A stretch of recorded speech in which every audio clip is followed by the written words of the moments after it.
the top of my mouth. The top of my mouth is completely scraped up. So that's fun and that's exciting. You have any piercings? I do. So I have these two. I had to take out my eyebrow piercing for my job. I have piercings in my ears. I have 3 piercings, even though I don't really wear my first lobe. I lost all of my jewelry. Whenever I was moving in and out of my car, I was living out of my car and everything. For some reason, my jewelry bag just like disappeared. So I have no jewelry. And I'm so evil. He's allowed to watch movies. That's okay. But I thought he hated me because of it.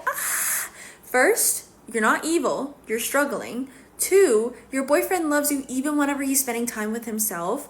3, you don't have to shame yourself for the way you reacted because you were feeling really intensely and you struggle with the way that you think and perceive things, and you had a trigger for your fear of abandonment, but you have to acknowledge this and be compassionate with yourself and understand that your boyfriend is also allowed to have his own feelings. And maybe the way you treated him it might not have made him feel good. So now you need to take a step back, give him some time to just process everything that just happened, and it's gonna be okay. And he's gonna come back and he's gonna talk to you.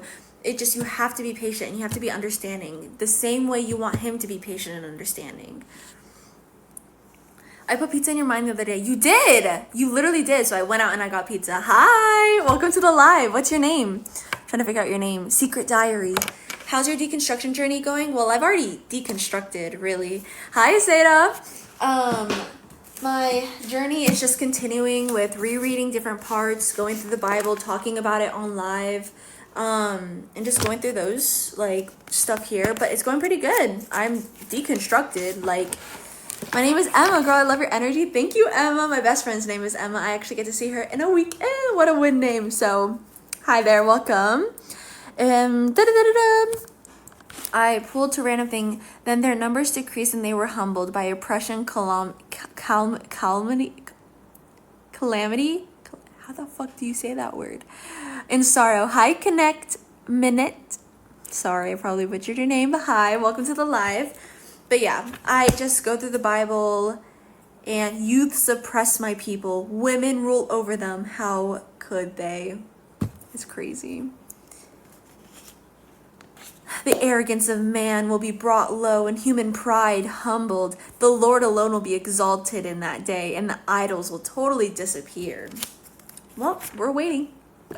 We're waiting. It's Dutch. I'll call you Connect. How to cope for long enough for him to reply normally. I take sedatives, which is bad, but it makes me sleep until he comes back. That's so valid. That's not the healthiest way of going about it, I will say. But that I understand. I understand that. But I have none left. Okay. 1, you could watch my YouTube videos. You could watch the Wizard Liz's YouTube videos. You could watch Tam Core's YouTube videos.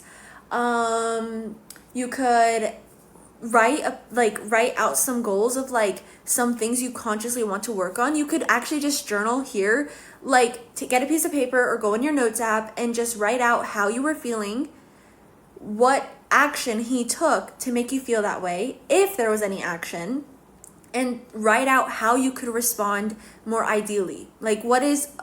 How do you wish you could respond in a healthy way? Using your imagination, if you had the resources, the energy, the patience, the healing to react differently, how would you ideally react next time? Something that helps me a lot is video diaries. I will just record myself doing a video diary and I will just talk. I will be honest. I will just get it all out, and it will sometimes I'll watch them back and it'll help me see myself in a different state of mind and recognize the irrational ways in which I'm thinking based on my deep-rooted insecurities and fears. And it forces me to confront the insecurities and fears rather than the feelings I'm feeling towards the favorite person, because the favorite person's low-key irrelevant and it almost has nothing to do with them. It has everything to do with us. Whenever we're triggered, we get insecure, we get fearful, and so we start to perceive things. I talk about this in my perspectives and perception video and the how to get over your favorite person video on my YouTube channel. But I talk about how we will shift our perception to accommodate our feelings because we feel as if we're right. We feel as if what's happening right now is objectively what's happening, when a lot of the times we're just accommodating our feelings by shifting our perception, and our perception is not accurate because we would rather accommodate our feelings than accommodate reality, because accommodating reality means having to overlook our core beliefs. Our core beliefs being our insecurities, our fears, fear of abandonment, fear of rejection, fear of being unworthy, fear of being unlovable. We would have to fix those things. So what we would rather do is accommodate our feelings and shift our perception and shift the way we're perceiving a situation or a person to accommodate our feelings rather than face the fact that we're wrong. Like, we're wrong. They're not abandoning us. They're not rejecting us. They're not leaving us. They don't hate us. We are lovable. We're wrong. And we have to accept that fact. But most times we would rather accommodate our feelings rather than reality. So I talk about it in my YouTube video if you want to check it out. Or multiple videos rather. But the anxiety and sleep has been horrible. I get so restless. I'm waiting for psych on the 9th, June 9th. I need to find a way to stop overthinking every convo I have with people. I feel like for me, I just hyper obsess how I'm being perceived. Like, oh, this is what I intended when I said this, but it could have come off as this for this person. So then I start to ruminate on how it was being perceived. And it's like, I just followed you. You live on my For You page, so it's a sign. Welcome. Thank you for following. Connect. Welcome. I go live every single day at 5 p.m. Eastern time. So 10 minutes ago, every single day is whenever I start to go live. So if you want to come back again another time, you are so welcomed. But it's so hard because I compare it to me, and I literally never want alone time from him ever. Because you hate yourself, Paige. Like, think about how scary it would feel if he hated you and he never wanted to spend time with you alone. That's how you treat yourself. You don't want to be alone with yourself? Like, you hate yourself that much? You are so terrified of everyone treating you the way you treat yourself. You are a living embodiment with the most loving compassion, because literally me too. You are a living embodiment of what it's like to abandon yourself and reject yourself, because you're so scared of everybody else doing that. But you know what it's like to constantly do that, so you're so scared everyone else is. You're so accustomed to that behavior because you do it every single day, day in and day out, that you're so scared that they're gonna replicate the way you treat yourself. You're so terrified of people treating you the way you treat yourself, perceiving you the way you perceive yourself. So another one of my YouTube videos is permission slips. So basically we have something called a permission slip, which is basically a favorite person for a borderline. But just in general, we have permission slips because a lot of the times we don't think we have authority over ourselves. We don't have authority over our belief systems. We can't think we're lovable. We can't think we're deserving of what we want. We're not deserving of love, whatever. But someone can come into our lives and give us permission to believe different. So we have a core belief that I'm unlovable, I'm unworthy. But someone comes into our lives and they give us permission to believe differently. They give us permission to believe that we're lovable and that we care. But we have to start giving ourselves permission. We do not need another person to tell us that we're worthy of love, to acknowledge the reality that we're worthy of love. You don't need a permission slip. You just need to give yourself permission. So yeah, girl, you got this. And I completely understand you, and don't shame yourself. But it is an unhealthy behavior because it stems from insecurity and fear. You have a YouTube channel? I feel like I may have knew this, but I don't know. I'm going to watch after. Yes, it's Steph Struggles. I actually am really proud of my YouTube video, so if you want to check it out.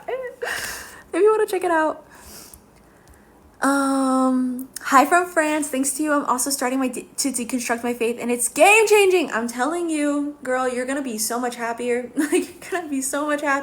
Because your happiness is not gonna stem from something external. Like, if anything, if you want to still have faith, find the God within you.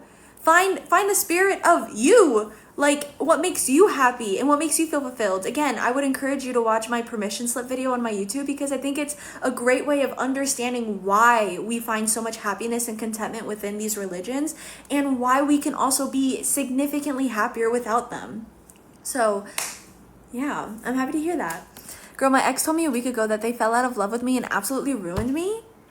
Okay, move on. They're not for you. They're not for you. Like, I feel like the way I try to perceive it now, which I know it's so much easier said than done, because, like, girl, I'm sorry. Really. Like, that shit fucking sucks and it hurts like a fucking bitch. I've had it happen multiple times. But I try to think about it from the perspective of, like, it wasn't for me. Now I can find someone who is for me. Now I can find someone who can love me unconditionally, or I can focus on myself. I can focus on what I want to do, what I want to think about myself, how I want to, like, how do I want to spend my time with myself? Because thank you for telling me. Thank you for not leading me on. Thank you for not lying. Thank you for not pretending. Thank you for being honest with me enough to say it how it is. Because now I get to move on and find someone else that's going to love me the way I deserve to be loved. And now I get to spend my time with myself. I don't have to waste it on you. I don't have to waste my time and energy trying to make you feel fulfilled when you're not fulfilled. I'm not what you want, and that's okay. I don't want you either, because why do I want what's not for me? And if you don't want me, you're not for me. It's kind of like a little loop there. But I'm sorry, like, I know how much that hurts, and it genuinely, like, we internalize it so often as something that has to do with us. Like, whenever we were growing up, right, the reason we have a fear of abandonment, fear of rejection, all these bullshit things, is because we were treated as if we had no worth. We were treated as if we had no value. So of course we started to believe that about ourselves. But just because someone doesn't want us doesn't mean we're not worthy. It just means we're not what they want. I overanalyze too. Like, I give people things and I think they may think I'm obsessed. I understand. Like, I just want to love passionately without people thinking that I can't live without them. And like, I used to not be able to live without them because, like, I was a little crazy because I really wanted my permission slips. I really needed people. I really needed the external, but now it's kind of like, I just want to love you passionately. Please let me. Hi, James. I just love helping others, not saying that it for praise. It just keeps me going when I feel bad myself. 100%. That is such a good way to, like, make yourself feel better, by helping other people. Can I just say, read Very Organized and Free Palestine. Free Palestine. Hi, Sophie. What are we doing today? Y'all, it's getting dark. Let's see if we can move this over here. Oh, the ring light is just going to be harsh on my glasses. Eventually, we're going to fold my laundry, do the dishes, and do my makeup. But right now, we're just chatting. We are supposed to be doing chores. We'll get to it. Steph is telling us all to love ourselves, guys. Yeah, I am.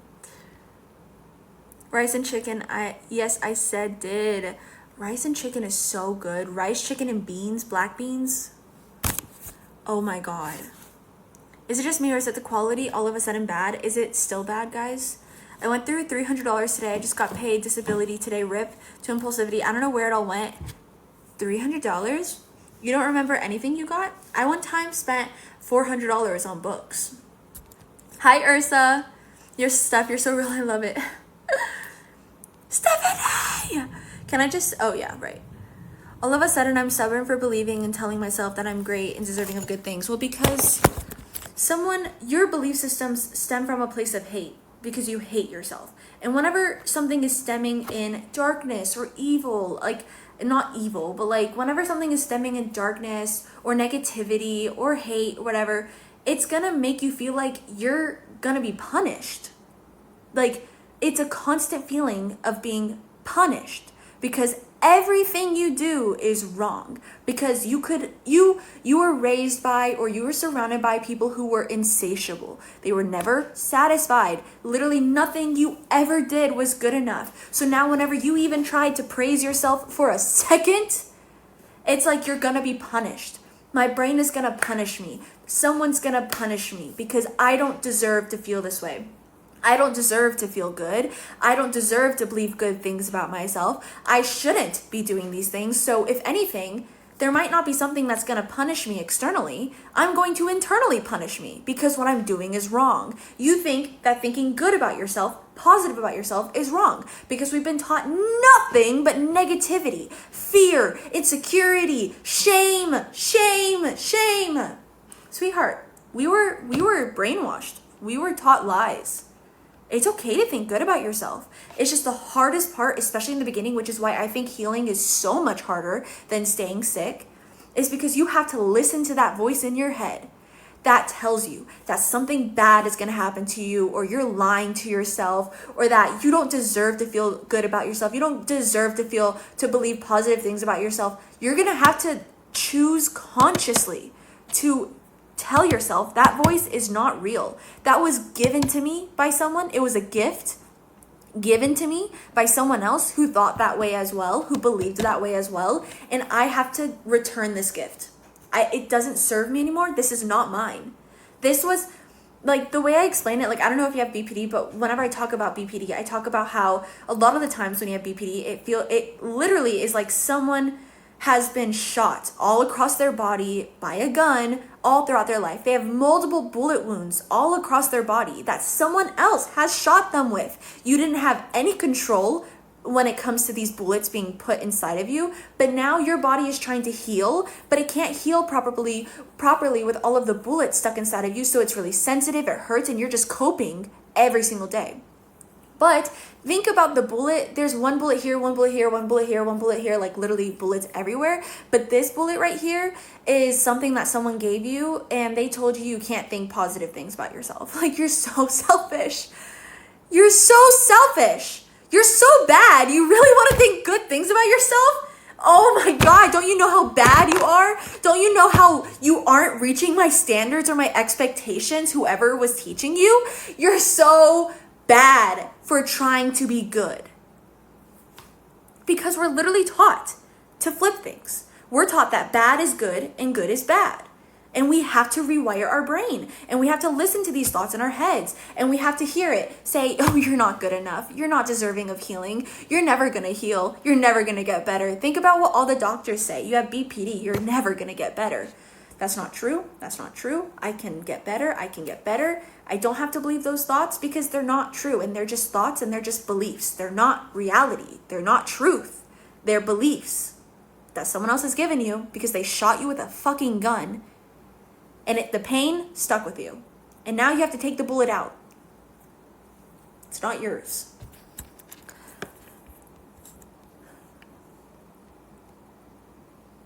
Paige, you're so beautiful and your boyfriend loves you. He's watching his favorite movie. Exactly! He is. And you are so beautiful. And your boyfriend does love you. I'm at a higher altitude than I was 3 hours ago. Okay, purr.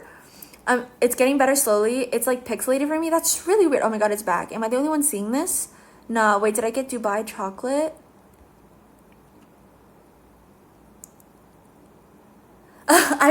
If I had that many bullets in me, I'd want my body to give up. I'm sorry. That's the living embodiment of BPD. Why do you think the rates are so high? Imagine having to live with like 50 bullets inside of your body with no one to help you take them out. Everybody telling you that these bullets are supposed to be a part of you, for one, or you're supposed to just deal with it because life isn't all about you and nobody's coming to save you. What a stupid, lack of empathetic way of thinking. That's the reality of life right now, unfortunately. But I hope to change that. I hope to be an adult one day. I am an adult, but like I hope to be an adult one day with power, money, and like the ability to help other people because, oh, we should try to save other people. Oh, I'm so sorry that you had to pull yourself out of the hole that you were in. So now you don't want to help anybody else. But like, you really should. Anyways, but fuck. That's literally just borderline personality disorder. You have been shot so many times and people are just telling you that you have to live with it. Like, oh, you're just so annoying to deal with. Well, maybe because I'm dealing with the pain of all these bullets that I've been shot with all my life and you just want me to get used to it instead of helping me pull them out. If anything, you're just gonna shoot me even more? Like, what? I learned to control my thoughts. I constantly tell myself good things and my life has improved, but it's scary and it's fun going outside of your comfort zone. 100%.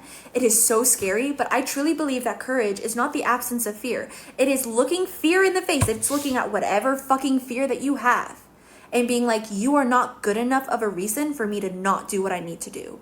Oh, I have a fear of abandonment and I want to develop a sense of self. I want to learn who I am. I want to express all of my worst flaws. I want to express all of my strengths. I want to figure out who I am so I can have a solid foundation of who I am so I can work on the things I need to work on and build on my strengths, right?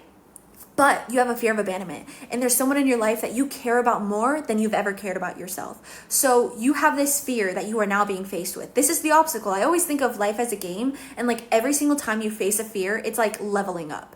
You literally have to defeat a final boss before you're able to move on to the next level. Then for a couple of weeks or months, you learn certain lessons, and then you come to the final boss. You have to defeat the final boss and then move on. But it's literally just facing that fear. You have to accept the possibility of being abandoned by this person because you'd rather not abandon yourself than be abandoned by other people. I'd rather be abandoned by you than abandon myself constantly because I have to live with myself every single day. I have to. I don't have a choice. So why would I choose you over me? Why?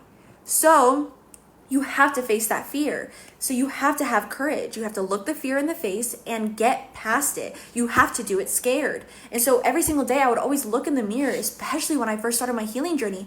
I had to just lie. It felt like I was just lying to myself because I understood reality as something for 20 years. For 20 years, this is what I understood reality to be. I never knew anything different. I didn't know anything different. And I had to just feel like I was lying to myself. I was so fearful. I was so scared. I was hurting. I felt so alone. I felt so isolated. I felt so shameful. But I had to feel those feelings every single day and get past them. And it's hard. And I'm so fucking proud of you because that shit is fucking hard. It's hard. Oh yeah, you are the most mentally stable person on earth.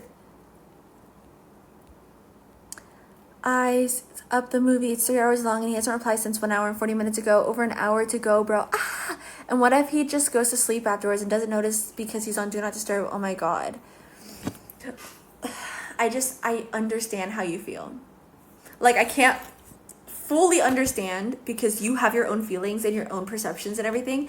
I've been in your shoes before. So I don't want to keep giving you like advice that like I know can't really do anything in the moment. I can't make you feel a different way. I just do want you to know that you are deserving of loving yourself the same way you think your boyfriend is the tie to your love and your attention and reassurance.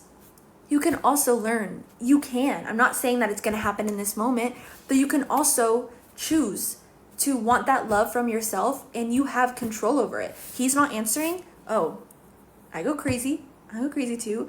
But eventually, it's like we have to sit with ourselves and be like, what need and am I not providing myself? How am I neglecting myself? Because we're neglecting ourselves in order to not be abandoned by other people, or a lot of the times it's just nice. I don't want to be responsible for myself. I don't want to have to fulfill my own needs. All I want is human comfort right now.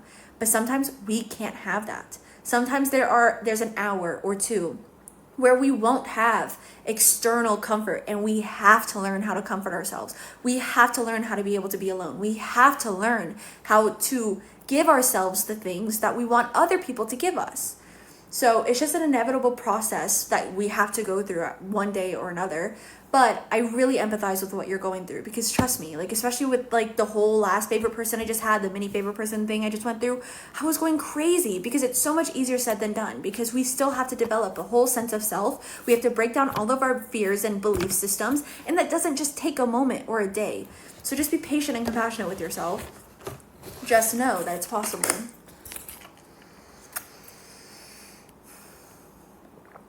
Your advice works, to be honest. It's just really hard because I'm literally addicted to him. I understand. It is like an addiction. It's limerence because a lot of the times we get a mental high. We get dopamine. Like, I feel this even now. Literally even now because I have kind of a favorite person kind of working on it because I'm still trying to develop my sense of self. So I'm working on it.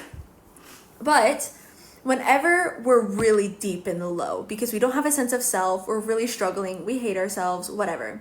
We're doing really bad in a moment or time, whatever it might be. But then the millisecond we hear from them, the millisecond we're given acknowledgement, our existence is acknowledged by an external person that we really admire. Dopamine, dopamine, dopamine. Instantly we're filled with happy chemicals. Instantly it's a quick fix. It's really is an addiction. So yeah, it is, but we have to learn how to wean ourselves off and how to stop being dependent on whatever it is we are addicted to. You can get through it. I'm so proud. Literally, Paige, yes, you can. I'm so proud of you. Yes, you can. You can get through it. You can get through it, and you will. I made a smiley face that's a centipede and TikTok app said no. Let me try here.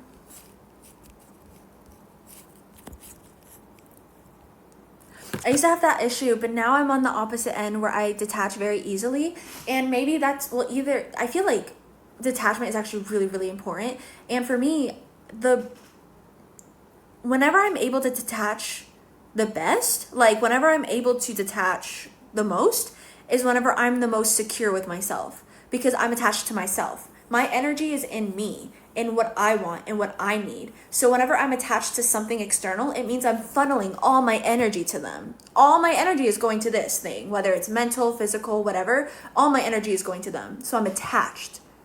But then whenever I call that energy back to me and I'm secure with myself, I have a secure attachment. I don't need anybody else. I do want, it's good to want community. You should want community. That's natural. We're humans. We're social creatures. But I don't need anybody else. I don't need someone else to provide my emotional needs. I don't need someone else to provide me reassurance or to tell me I'm pretty when I'm feeling insecure, because I can do that for myself, because all that energy I'm putting into them, I've put back into myself. Now, am I good at that all the time? No! I go crazy so often, guys. Literally yesterday was so bad. And then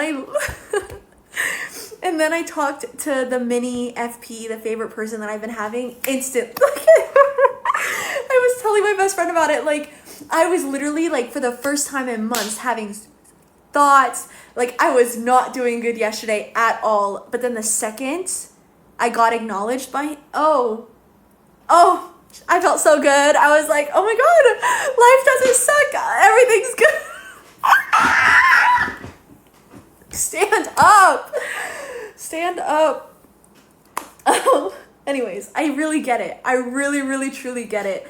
It's just, I have to acknowledge the logical parts of it and focusing on the logical parts of it while still validating my emotions and feelings, but not validating them as truth. I'm validating them as an experience. I am validating the experience that I'm having right now, but I'm not validating them as the truth. But I will validate the logic as well. And I will be like, okay, these are the affirmations I need to tell myself. This is how I need to acknowledge this situation, whatever. Hi, cringe. Steph, if you wrote a Bible, we would be healed as a world. You're so emotionally intelligent. I think that I'm building the intelligence, but I don't think that I am like emotionally intelligent, because I still struggle with being able to fully validate other people's emotions, because for me, I can be very apathetic because I'm very logical now. Like, I used to be very, very, very, very, very, very, very, very, very, very, very, very, very, very emotional in terms of dysregulation, especially. But now I'm learning more, I'm understanding more, but still sometimes whenever it comes to emotions and someone's feeling emotional about the way I'm talking about the Bible, I just want to be like, you're just wrong. But that is incredibly invalidating to the way they're feeling. I don't have to validate their feelings as reality, because they're not, but I can still validate the fact that they're a human and they don't understand that their entire life is about to crumble and fall apart. I don't have to be a raging cunt. So I still struggle a lot when it comes to like emotional intelligence, because I'm still not very good at understanding and accommodating the emotional state of others. So yeah, but I do appreciate that. We unfortunately are just going to be stuck studying this Bible, but maybe one day I'll write a Bible and then I'll be worshipped for 2,000 years. I'll just write, I am the Lord and you shall follow me. And then people in 2,000 years will be debating whether or not I'm real. Even though I was real, I was just never God. I just wrote what I wanted people to believe, and then they believed it. Nice. I am the creator of the universe. Oh yeah, I wrote it down. Makes it true. Yes! Anyways. A party hat? Exactly. Be your favorite person. Just in general. I'm extremely emotionally intelligent, as you should. Like, you're obviously this infinite being, so you're probably more emotionally intelligent than anybody. I love you. Please don't go bald. I just, like, shave my head. What would I look like bald, guys? Guys, would you still love me if I was bald? Thank you for following, Sexy. Thanks, Sexy. Oh, thank you. We should probably start my chores. I don't want to. we'll put the Bible away for the time being. And then, let's ride. Can't catch me. Let's fold first, and then we'll do the dishes. The dishes are my least favorite task. Like, in general, least favorite task. This is my outfit for today. Oh, okay. And I like pick you up. Hopefully no one sees me. I hate the idea of being perceived. But just know you can't catch me. Vroom, vroom. But we shall show my laundry, and we're just gonna fold them. I love you even more if you throw me into the sun. I'm never throwing you into the sun. You're never getting what you want. Please don't go bald. Comments scare me, Loki. I think they're so funny because then I've seen videos where people actually went bald. Like, they did it for the joke. And I just love humans because it's really never that serious. So just like shave your head for the joke. It'll grow back. It's mostly just towels, but I put some of my laundry in here as well just because I might as well. We're gonna put this in the bathroom, like so. Perfect. Vroom, vroom. Please, you're so funny. Please don't go bald. Okay. Vroom, vroom. All right, hey.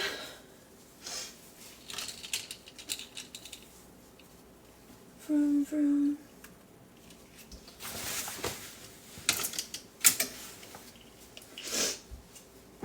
Okay, we're just doing all the small ones. But what do you guys want to talk about now? Do you guys have any other questions, concerns, anything y'all want to debate or something? Question mark. Anything to keep us entertained. Today, work was really slow. Like, I'm thankful it was consistent enough to make more than 100, so I'm a little less stressed. But let me tell you guys, I'm having a party on Sunday. I'm hosting a get-together, and I'm doing a potluck bonfire. So I'm really, really excited because, like, I've always had like this really big core belief that like everyone hates me. So at every single job I ever had, like I always was only ever able to experience that belief where like they all hate me, they never want to hang out with me, which I'm not exactly, it wasn't like I was ever like best friends with my coworkers. So of course it wasn't like, oh yeah, they did want to hang out with me all the time or all this stuff. But at this job, I actually have a more secure sense of self, and I really enjoy the people I work with, and I can still be insecure, and I can ask people insecure questions, and like I'm still struggling with things, but like I'm working on it actively. But I decided like I like hanging out with my coworkers, and I don't want to wait for someone else to do it. Like I want us to hang out again, and I don't want to keep waiting for other people to do what I want. So I was like, you know what? I live on this amazing property. We have bonfires, like let's have a bonfire. So I'm hosting one, and a couple of my coworkers are coming. Like, I think in total there will be about like 10 people coming, maybe a little more, but we'll see. I'm really excited, and it's a potluck, so I don't have to take on fully like all of the financial like burden of like having to buy all the food and the snacks. Like at least we're all splitting it amongst each other. Like some will bring drinks, some will bring the s'mores, some will bring this, some will bring that. So I'm really excited, and I think it'll be a really good time, and I'm really proud of myself for getting out of my comfort zone. I'm gonna wear a dress. I'm gonna wear the black dress that I really like. I also bought a bra for it though, because I typically just wear it commando, but I don't want my flying everywhere like they are right now, actually, technically. But yeah, I'm really excited. Okay.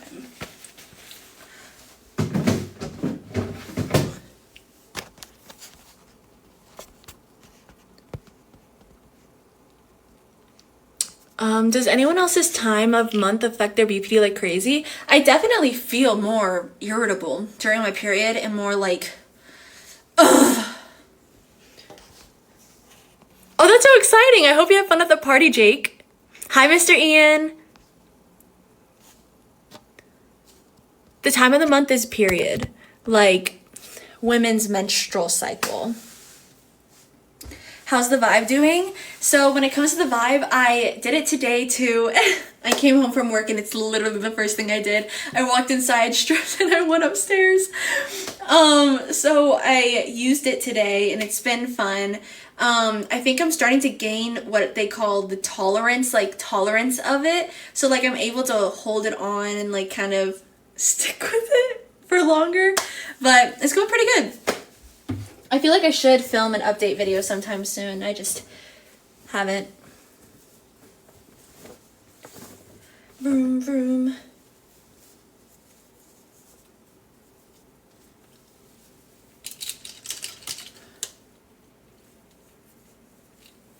All right.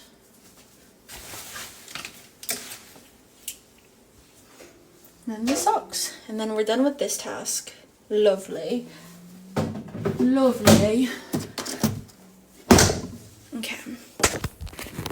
Now for the dishes. My favorite.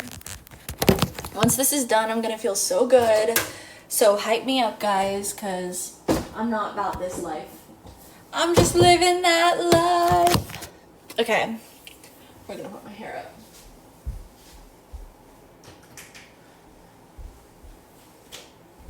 up. Okay.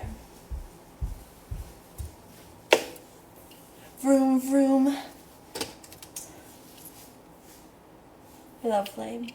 Okay.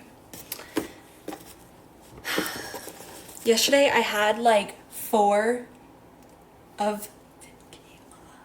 And I think it was 1 too many, but I had a good time yesterday. Completely random, but do y'all ever have long monologues while driving alone?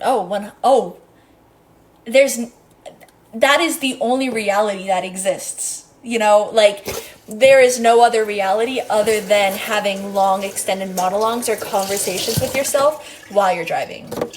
And if you don't, then you're the crazy one. Like, you're weird. Like, what do you mean? How do you think and process things? Hello. I bought this pan yesterday for my pizza. And it worked perfectly. It is the perfect size. It is a belly piercing. Hey. Hi, Ethan. How are you doing? Did you cut your hair? No. I mean, I got a haircut like maybe a month or so ago, but right now it's just put up. Ugh, why does my water smell like rotten eggs? It's been smelling like this for like a couple weeks now. I need to Google it. I'm okay. That's good to hear. Anything exciting going on? Any news? Any updates? All right.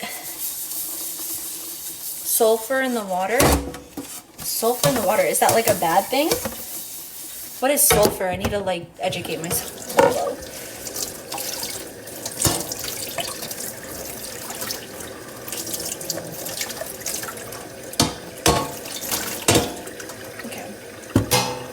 It can be, I forget though. Well, I shower in it. So let's hope that it's not too bad. I brush my teeth with it. Not really. Not really. No updates. Oh, we're doing the dishes. I'm trying to get this stuff done and over with. Once it's done and over with, I'll feel really good. Because then I won't have to worry about it anymore.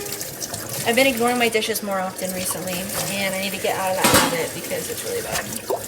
I was using this as my glass, so I need to invest and get some glasses. Sulfur isn't necessarily bad for you. Okay, that's good news because I'm not trying to die. Oh, God. My best friend got me this mug. It says, Jesus loves you, but I think you're a cunt. And then it has the heart.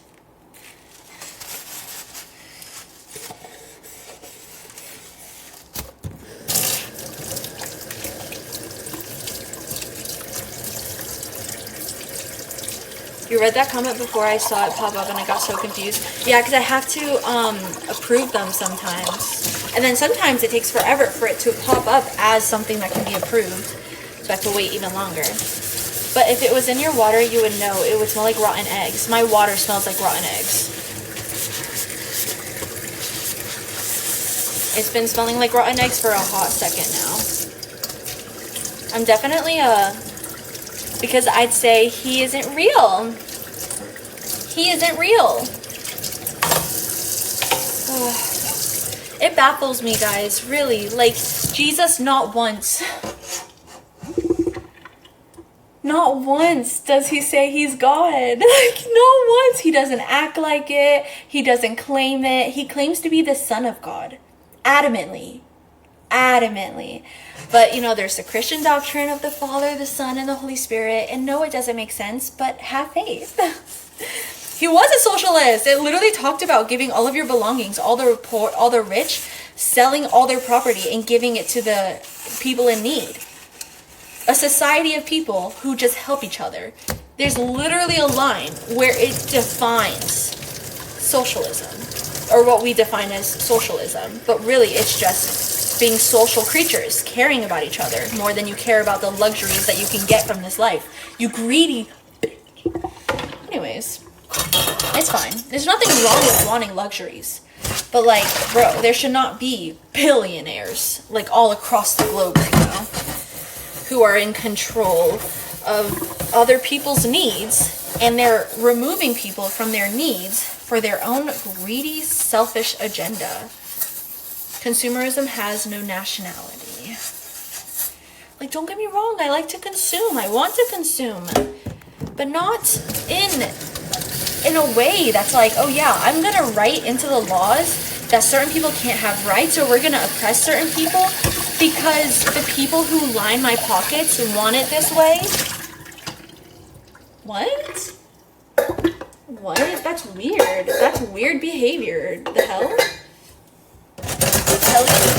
What the helly? Like, you don't even understand your own belief system. Like, have you guys seen the videos of them talking about the Constitution and the 10 Commandments and how they're wanting to make teachers put the 10 Commandments in all the schools? He's back, we good, guys? Are you okay, Paige? What's been going on?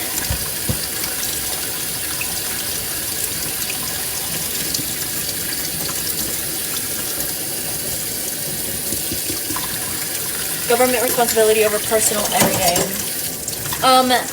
The government works for themselves, not the people. Like, why would they work for the people? The people in need? Like, why? Like, that's not their job. That's not their job. Their job is to get richer and and use our taxes to buy things. Their job is to get richer and to use our taxes to buy things that they want. Why would it be for us? You selfish person. Oh my God. You want better roads. You want kids to have free lunch at school. You want healthcare. Bro, don't you understand their job is to get richer and spend the money on whatever they deem is best? You idiot. You liberal. Oh, you liberal. Okay. I don't know, he kept saying sorry, but I don't know, I don't know what I'm supposed to be feeling. I would honestly tell them that they don't have to be sorry. Like, there is nothing for you to be sorry about, and I'm sorry for the way I was perceiving the situation, because that's going to make him feel guilty for something think about growing up, and how, let's say with food, someone made you feel guilty for eating food, even though it wasn't a bad thing. But this person struggles with food. This person struggles with their relationship with food. So they passed that back down to you and made you feel like eating food was the bad thing. And that you eating food was supposed to make you feel guilty rather than them teaching you that belief. So, like, I don't think that he should have to apologize. Like, it's nice that he might want to apologize for making you feel the way that you felt, because it is hard. It is very, very hard. But I do think it's your responsibility to acknowledge that you were the one that was misperceiving what was going on, and you were acting out of insecurity, and you projected that back on him. So I would honestly just acknowledge and tell him that it's not his fault. He's allowed to spend time with himself. He's allowed to watch a movie, and there's nothing wrong with that.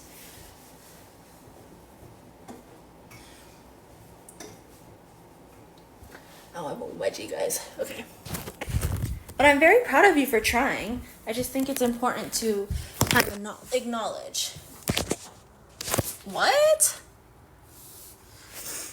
my live restricted for some audiences. Your live contains themes that might find uncomfortable and restricting nudity and body exposure. Y'all, please. What? Maybe it's okay. I understand. I didn't even realize. Okay.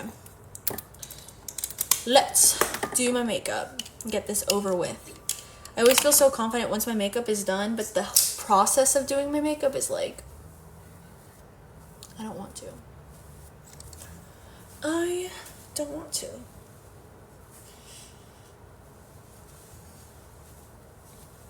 Your face is exposed and that's part of your body, obviously. Obviously, y'all are just haters. Y'all reported my live because the face guard is giving, I guess. Okay, this is bothering me, but this is temporary. All right, let's get this stuff out. My eyeliner and everything. Okay, and let's do our makeup. Let's do this quickly because I just want my makeup done.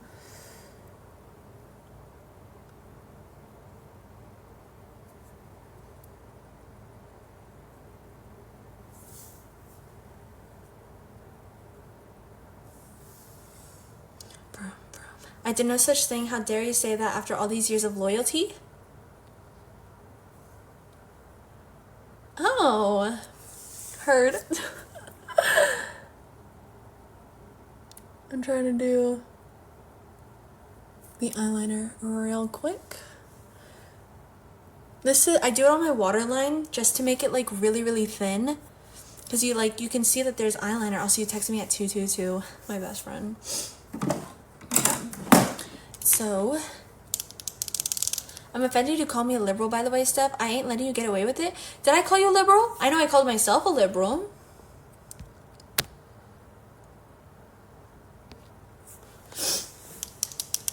I'm talking about liberal within, like, the objective definition, not, like, the societal definition. Okay.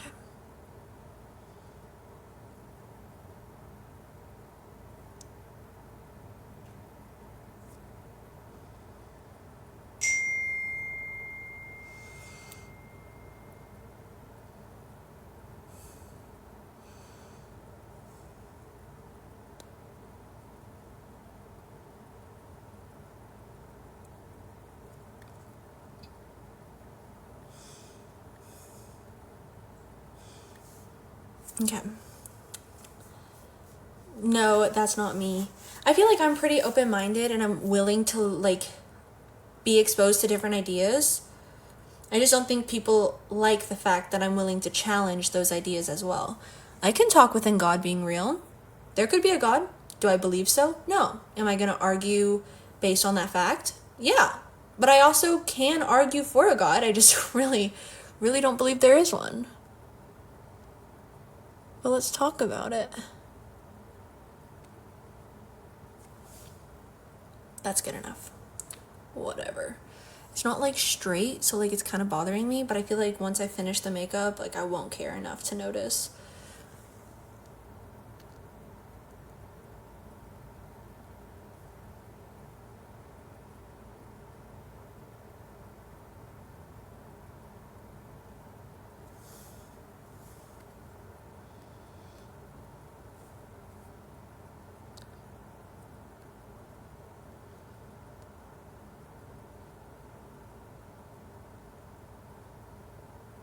Now we color.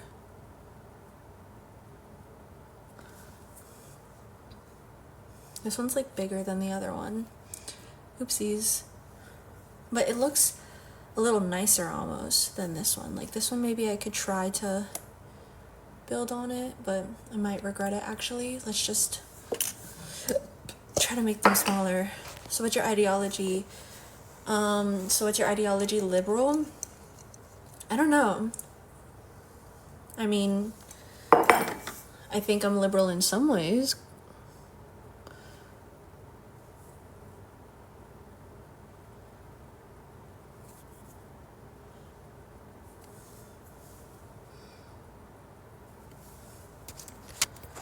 Okay.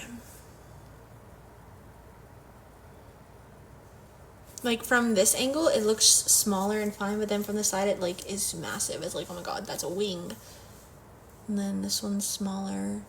I think I might have to just build off of it because I don't want to have to completely redo them. So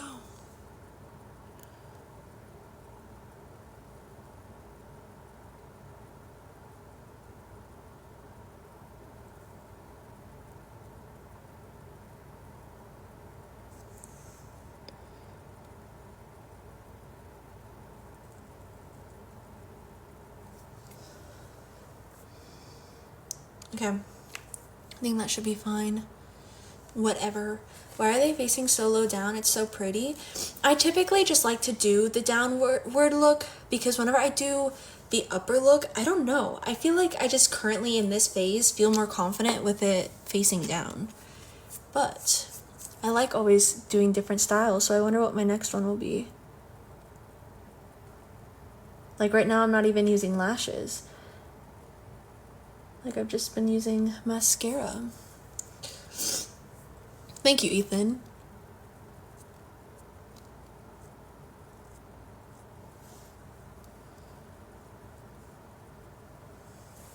We have similar eye color. We both have brown eyes. Okay. Once, like literally you guys see it right here, but once I put the mascara on, it looks completely different. Like the entire look comes together. We have one more step though before we do the mascara. Oh my god, mine are blue. Reminds me of Addison Rae's mom. What a time that was. Okay, my nose is so runny. Doesn't that sound amazing?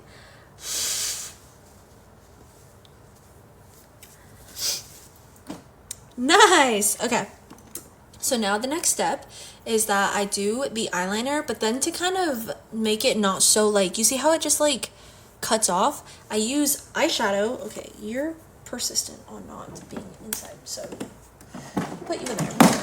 I use the black eyeshadow and I create like a shadowy effect. So like I'll show you guys this side and then the other side, and I'll show you guys the comparison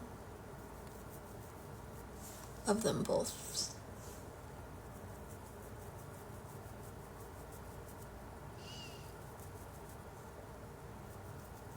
Like sometimes it just doesn't blend well.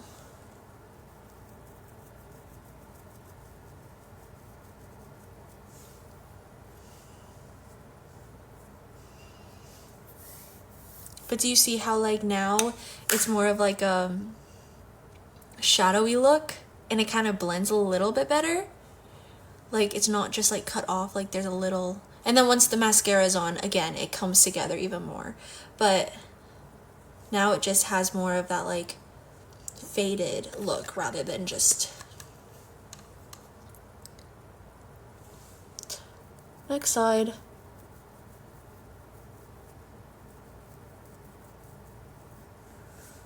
That one applied much easier and much faster.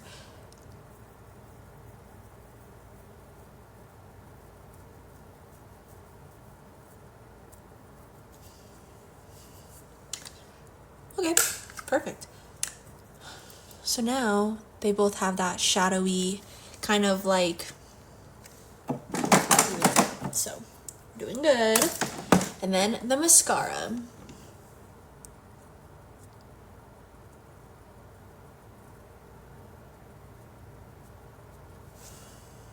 Bitches know they can't catch me. I have an hour until my walk. I'm so excited. I get to just listen to music and vibe. I'm probably gonna take another icon. Do you all know that YouTuber that makes videos about being stung by weird animals? I know who you're talking about, but no. I know who you're talking about, but are we doing Chef Struggles tonight? Probably not.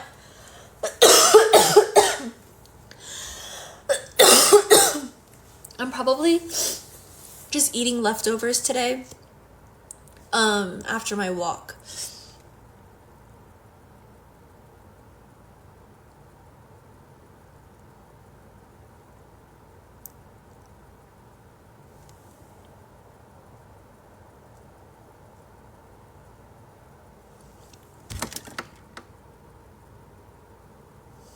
Okay, Steph, do you still late night Steph? No, I don't. I haven't been on that account in forever. So I used to have a spam account called Late Night Stuff, and like I'm thinking about making a new one, like a new spam account. I'm still undecided because I feel like right now I still want to build on my main account, because the reason I ended up getting a spam account was because I posted enough content to maintain 2 accounts, and there were enough people to kind of entertain both of them. But right now I want to be a little more consistent with my content and get better about getting in the habit of always creating content before I try to get a spam account, because right now I'll just use my main account as a spam account. But this is just the first layer. I just like to do it like a primer kind of. Bitches know they can't catch me. So I'm thinking about what I want to name it. I already have ideas, because like Steph Slays, hello? But yeah, it's just gonna take time before I figure out what I want to do, and if that name's already taken, then like doing something else.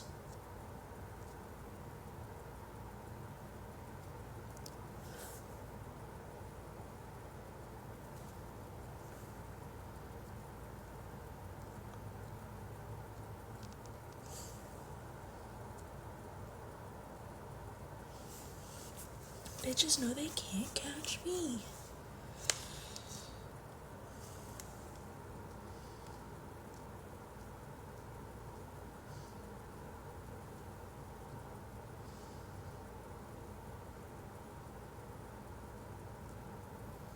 Okay. I have to clean my room tonight. Ugh. It's like, damn, it always gets to that point where you just have to knock it out, but then it's like, oh, I never have to clean my room again. I never have to clean my apartment again. But then it gets dirty again. Like, why did I even clean it in the first place? LOL. That's just how it works for some reason. You clean it and then it gets dirty again. Like, why? I clean my floors, but now they're dirty again? I have to vacuum again? What?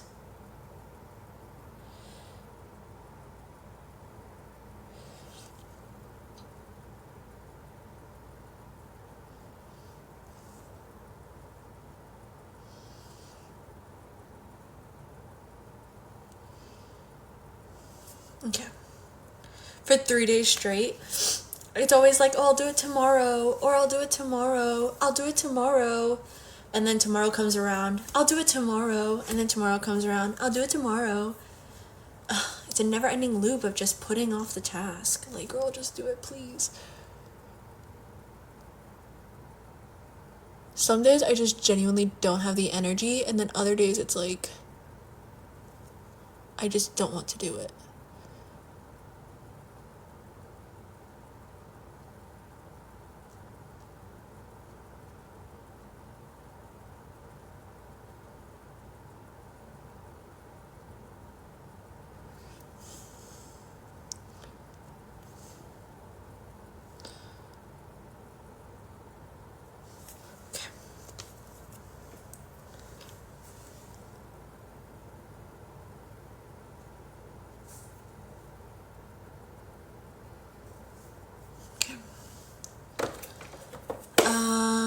Hi, pretty. Hi, Anna. I be having to clean every day.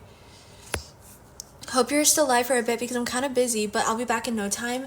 I'll be live for a little while longer, but maybe not like super, super long, but we'll see. I ain't got no panties on, ain't got no panties on, I ain't got no panties on.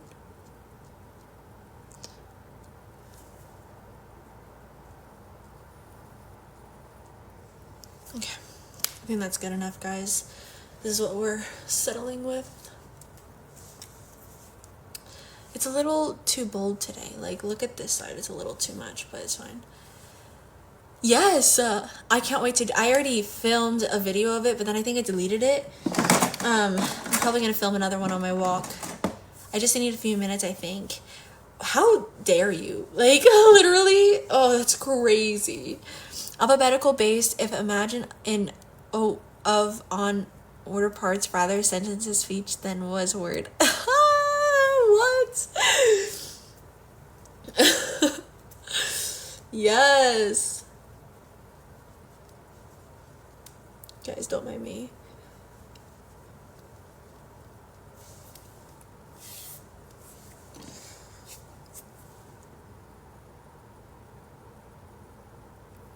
Okay. That's a very ironic sentence, is the only way I can say. Yeah. Yeah. I understand completely. Like, undoubtedly. I ain't got no panties on. I ain't got no panties on. I ain't got no panties on. I ain't got no panties on. Okay.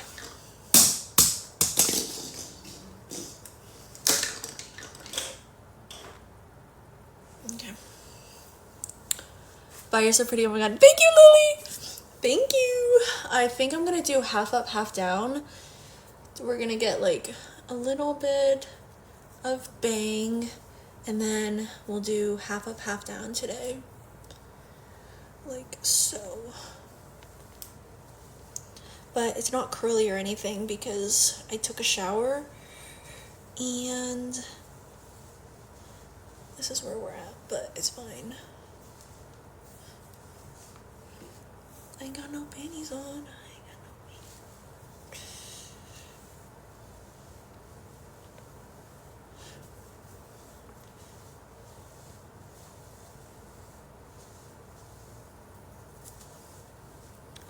Okay.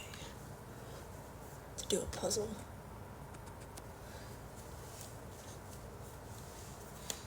Oh my gosh.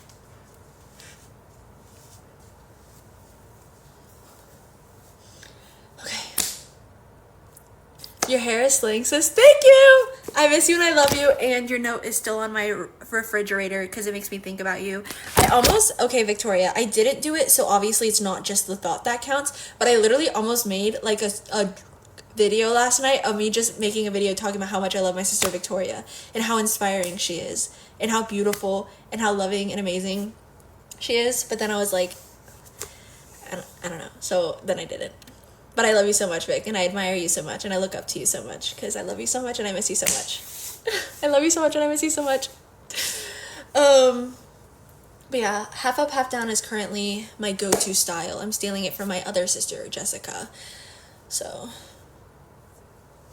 I ain't got no panties on, ain't got no panties on, I ain't got no panties on, ain't got no panties on, I ain't got no panties on. Okay. My hair's really clean right now. Like, I'm kind of vibing with it. I really wish I had wired headphones so that way, like, my hair wouldn't get messed up by my big headphones, but it's fine. I ain't got no panties on. I ain't got no panties on. I ain't got no panties on. I ain't got no panties on. Imagine if word order in sentence was alphabetical rather than based on parts of speech. Okay, alphabetical based if imagine in of on ordered parts rather sentences speech than was word. Oh,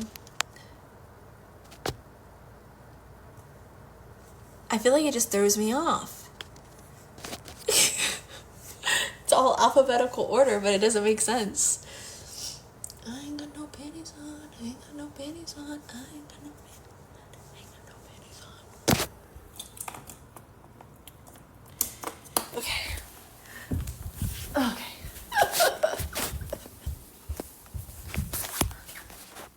So excited to go on my walk. I love my daily walk.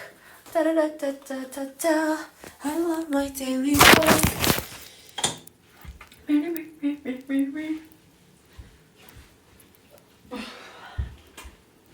Touch up the lipstick.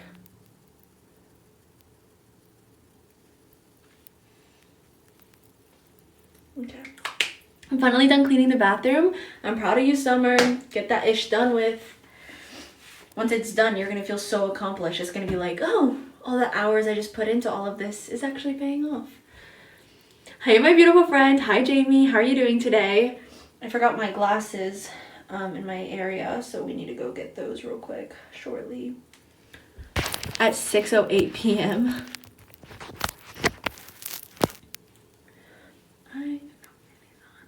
I ain't got no panties on. Ain't got no panties on. Ain't got no panties on. Ain't got no panties on. I ain't got no panties on.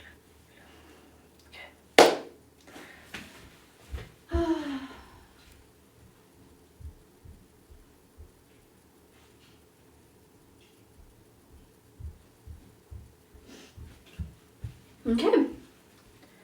I'm good. That's good to hear. I ain't got no panties on. Ain't got no panties on. I have to pee. So I'm gonna put you guys back in our regular area. It's so nice. It's been pouring on and off the last few days, but I finally get to have another sunny walk. So I'm excited for that. Why is my ear so waxed up, bro? Okay. I will be right back, guys. I'm gonna go to the bathroom. I ain't got no panties on. Ain't got no panties.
Back.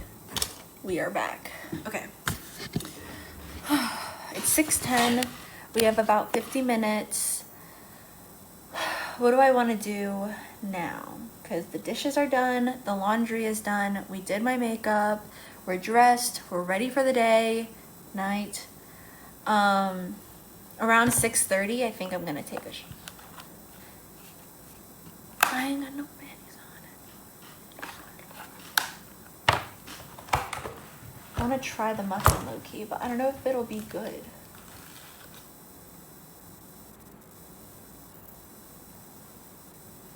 Not bad. I just muffins and stuff are very filling. I can't eat much of them. Steph, did you know I'm the smartest entity other than the god among all? I didn't. Now I do. Wow, your list of credentials is just growing. It's growing, girl.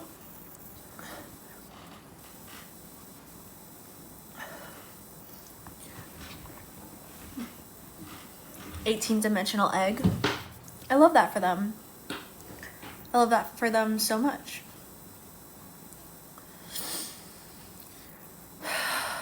Y'all, I'm tired. I got home from work, and after I was done with the vibe and all this kind of stuff, I'm now running. It's time to work out, and I'm proud of you, Summer, for still doing it. I know you're probably fucking exhausted right now. I am sent from God. I am sent by God to change the universe. Mania talking. Please let me approve. Thank you.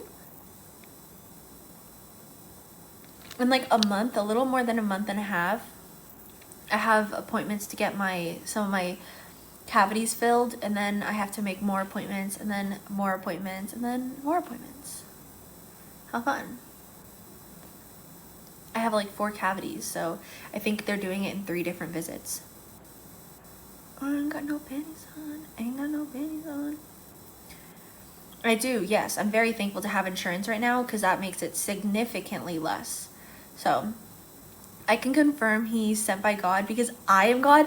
Why do we have the whole Trinity in here right now? Like, I am soon to become the concept of the absurd. I love that. Now, whenever I think of the absurd, I just think Ursa, the goddess of fever dreams, and an entity that is all-knowing. Like, how cool.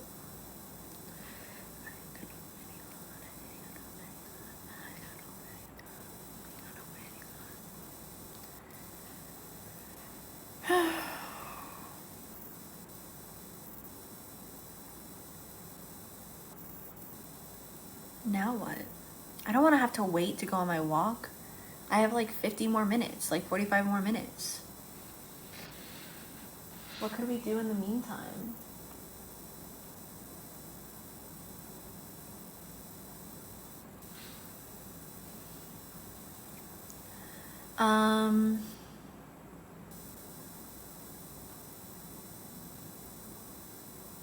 I need to make a video.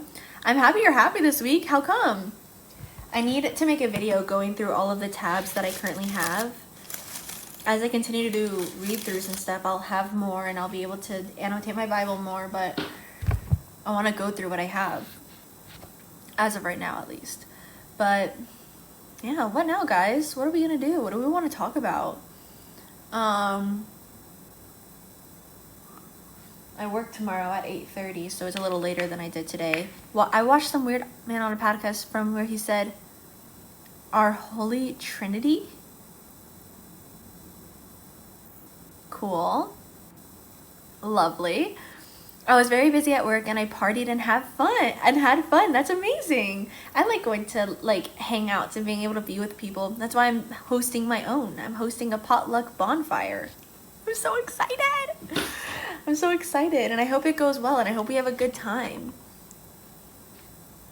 When I hear Holy Trinity, I think of Quinn, Santana, and Brittany from Glee, the unholy Trinity. The unholy Trinity from Glee. I love Glee. What an iconic show. What a show for its time. I only dissociated thrice. Only 3 times. Only 3 times.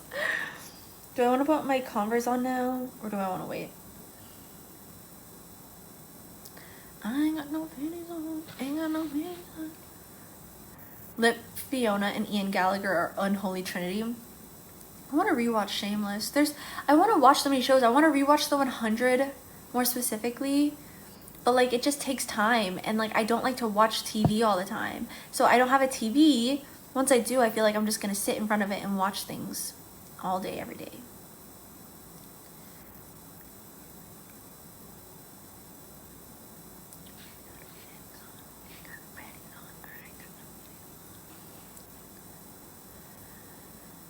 My stomach's starting to hurt.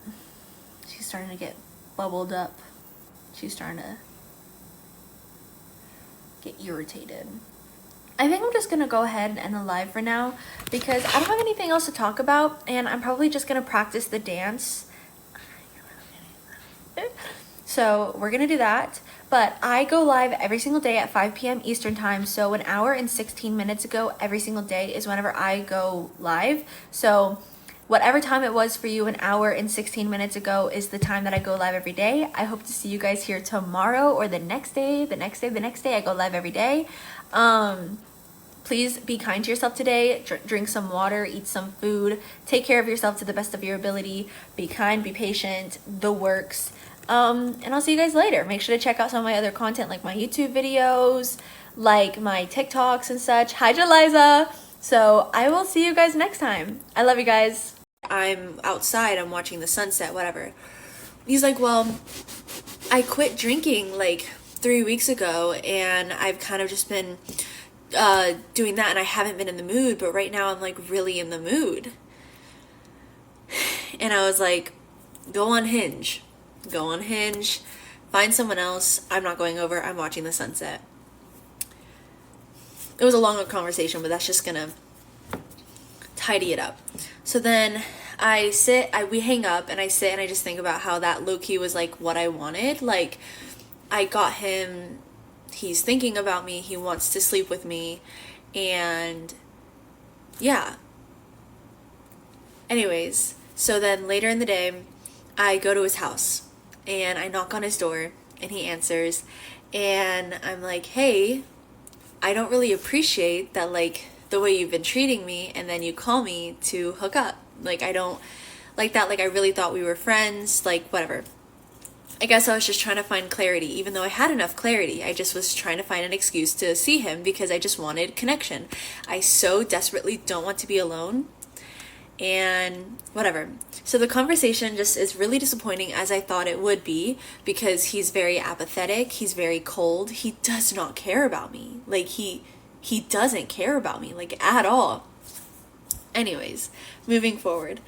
So I walk away and I look really cute. Like, the outfit I was wearing today, if you guys watch my last TikTok, like, I looked really good.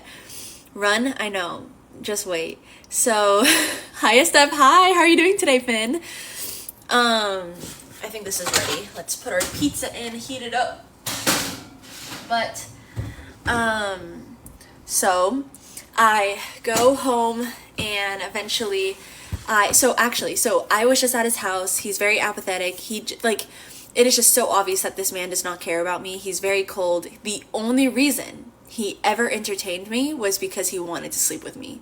He never, like, literally any of the friendship stuff was just to get into my pants. Full send. So I start walking home and, like, I know I look good, but literally, so, like, it's like a 30-second walk home. So I walk home, I walk through the door, and he calls me. And I'm like, oh my God. In my head, I'm like, maybe he wants to, like, hang out. Maybe he changed his mind. He wants to be friends, whatever. And so I answered, and he was like, by the way, you looked really hot in what you were wearing. And I was like, I know. Like, I know. I know. And basically, he's trying to get me to go back over. He was like, well, if you guys want to, sitting on a bus after a night out, I hope you had fun. I hope you had a lot of fun, Finn. And he was like, well, you can come, you know, like, you can come back if you want to, whatever, to, like, whatever. And so I'm fighting for my life because I know I look good. I would like for him to take this outfit off of me, and I'd like to be entertained by him in any way that I could. So, yeah, had fun, but getting home is never fun. It's like the small price to pay for, like, the connection of hanging out with people. But anyways, sorry, I know I'm making this like a really long story, but so I get home and, like, we talk for a little while, and, like, I'm still trying to just, like, talk to him. Like, I so desperately just want a friend. I'm like, don't you ever get get sick of being lonely? All these different things. And so I'm just like, I'm really just begging for straws. But anyways, by the end of the call, because he keeps trying to, like, end it, and in my head I'm like, I just want to talk to you. I just want to talk to you, even if I know you don't want to talk to me, whatever. So we hang up. He tells me that it's up to me, it's my decision, it's my choice. Thank you for liking the live, Isha. Is this about the neighbor? Yes. So he tells me it's up to me if I want to go back over. So it's now, the ball is in my court, and he's waiting for me. Because since the beginning, hi, thank you for liking the live. Hello, Kitty. Thank you for liking the live, Finn. I appreciate you guys. So he's waiting for me. And, what's it called? And this is exactly what I would ideally want, right? Because he's waiting for me. Like, he's thinking about me. And thank you for the heart, me, Sarah. I'm trying to tell this story, but I'm not very good at it right now. I feel like I'm trying to read the comments, but I'm also trying to, like, stay on track. Let me focus on my story real quick. So, yeah, the ball is in my court. I'm literally at home and I'm freaking out because this dude is my favorite person. And I'm telling myself over and over and over again, like, I'm sending videos to my best friend. Like, I used my best friend's videos, like, on Snapchat. Like, I was just sending her video after video after video of me just talking to distract myself. We're talking about my neighbor. I was sending her videos to just distract myself, to get me to do anything but go to his house. I needed time to buffer and think and get out of the irrational place I was in, because I just wanted to go over and just give him what he wants at the expense of what I want. But I'm fighting for my fucking life. I'm like, Emma, I don't benefit anything. Like, I don't get anything if I sleep with him. I get short-term comfort for long-term discomfort. I'm going to hate myself. I'm going to walk home, do the walk of shame. I talk on my lives. I try, you bad girl. I talk on my lives about developing a sense of self and decentering your favorite person and becoming your own favorite person. Like I talk all this talk, and now suddenly I'm put in the same position and I can't even take my own advice. Like I feel so stupid. Like this is so bad. Like this is so humbling. Like I can't go over. So I'm just distracting myself and sending her more videos and just trying to get myself in a logical place where I know that like I don't need to go fuck this man. I don't gain anything from it. I don't gain anything. He can't give me what I want, and I don't want him. I want human connection, and he's the closest, easiest way of me getting that right now. Same for him. He wants to fuck someone, and I am the closest, most convenient way of him getting that. So we're both in this like push and pull of like, he wants to get fucked, I want a friend, and I'm not gonna get what I want if I go to his place, but he's gonna get exactly what he wants if I go to his place. And I'm gonna give him what he wants at the expense of what I want. Consciously. Like this isn't even, I was telling my best friend again, I'm like sending her video after video after video where I'm like, I can't just blame this on my BPD. Like I can't just be like, oh, I'm just struggling with my BPD, because yes, I am. But this is a conscious decision that I'm making. I'm not subconsciously spiraling. I'm kind of spiraling, but like, well, not anymore, but like, I was kind of spiraling, but like not fully. Like I was conscious of the fact that I knew there was a right option and a wrong option. The right option, I love myself. I respect myself. I take care of myself. I show up for myself. I don't relapse. The other option, I hate myself. I'm going to feel bad about myself. I'm going to make myself look like even more of a pathetic little bitch that just keeps saying that I don't want to be with him and then still getting in his bed because I'm so desperate for any kind of human interaction. I'm desperate, and I would be giving off nothing but desperate energy, and I would not be like, I was talking about it on live earlier about how the way I perceive things, okay, I think it's done. It should be good. The way I perceive things in life is that life, you know, you can level up. There are going to be struggles and lessons that you're learning. So throughout every single level, you're going to learn certain lessons. And then at the end of the lesson, you're going to have a test, a final challenge that you have to defeat to move on to the next level. And for me, I have failed this level over and over and over and over again. I have failed it with my ex. If I slept with my neighbor, I would just be fucking my ex in a different form. A man who doesn't care about me, a man who doesn't value me. Like, I'm so hot and sexy, and I'm just gonna devalue myself by sleeping with Anyways, so I'm fighting for my fucking life at this point. But as I'm distracting myself, time is going by, and I'm getting myself into a better mind space. And so eventually I get to a place where I'm like, okay, I realized I have everything I want right now. And if I go over to his place right now, I give him what he wants at the expense of what I want. Right now, I have the power.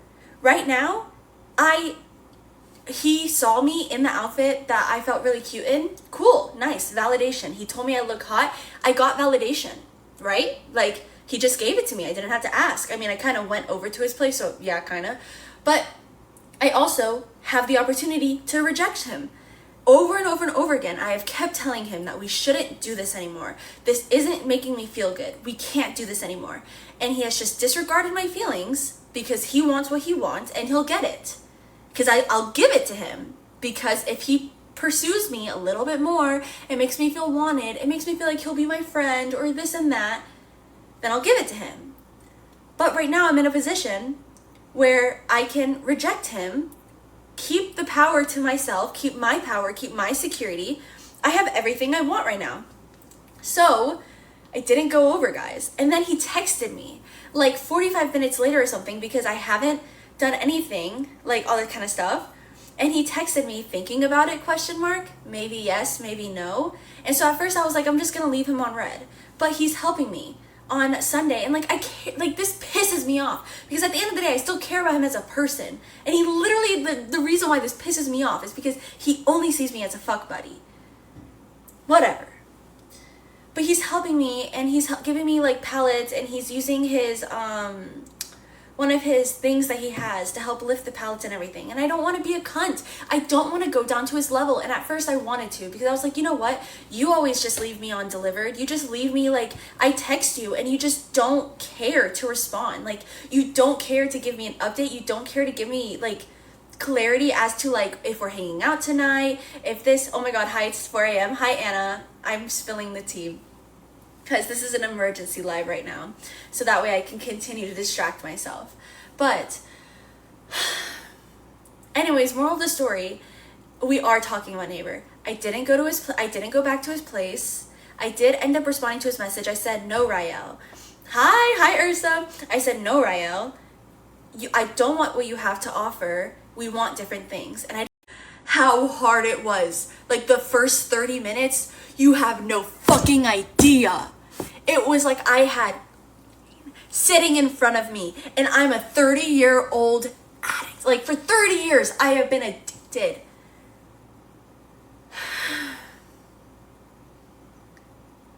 Calms down after your live.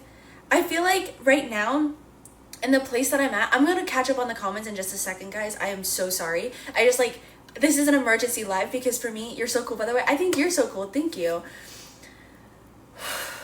I was in the gutters, and I got myself out of them, because in my head, I really thought that he had more value than me, and that going to go see him and giving him exactly what he wants, even though it's not what I want at all. All I want is to just, like, be kissed and touched and cared about. I want to be cared about, and I wouldn't get any of that. I wouldn't get any of that. Any of it. Thank you for the validation. Thank you. This is exactly what I'm here for. Oh my gosh, guys. Hold on. Let's catch up on the comments real quick, because I need... Oh my God.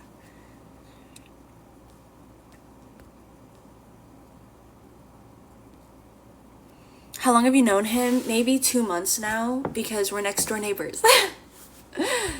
But yeah, so fun. It's like getting the clues to open a gate to the next level. Keep the power. And I did.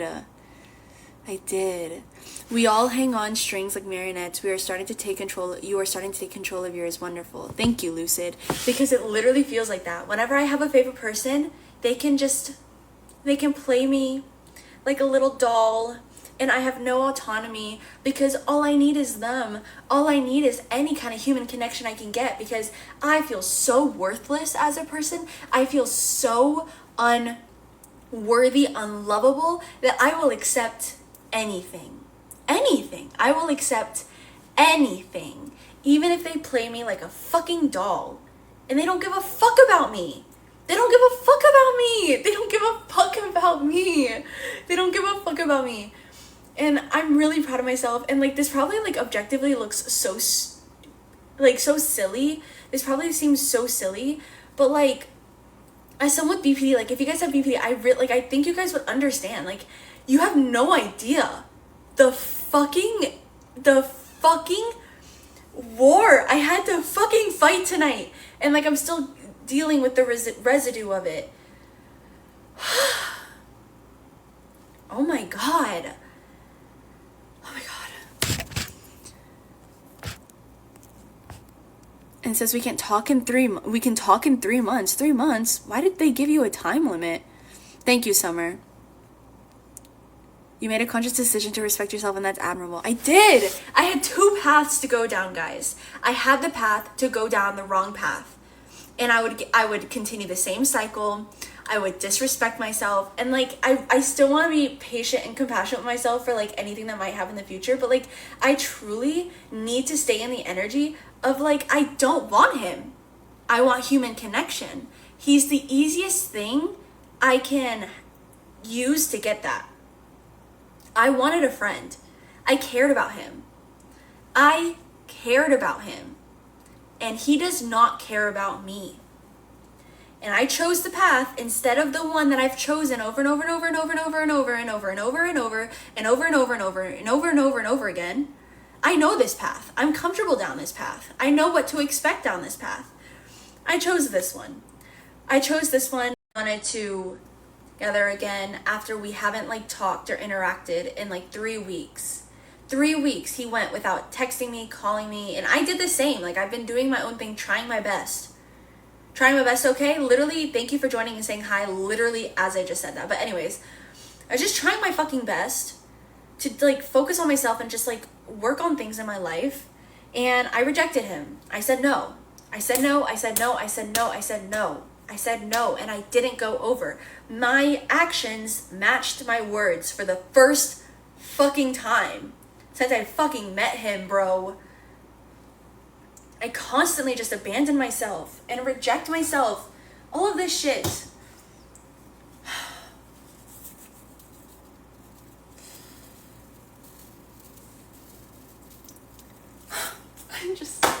I'm exhausted. Don't let him use you for just one thing. You deserve so much better.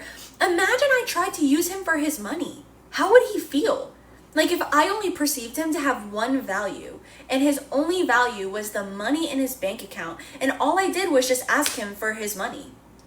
Oh, you feel so entitled to my money. You feel entitled to my body. You feel entitled for using me for the one thing you perceive me to have value for. Thank you for the roses. So for me, it just like, it doesn't add up. Like, I actually fucking care about him as a fucking person. He didn't care about me at all. So crazy. It's so crazy.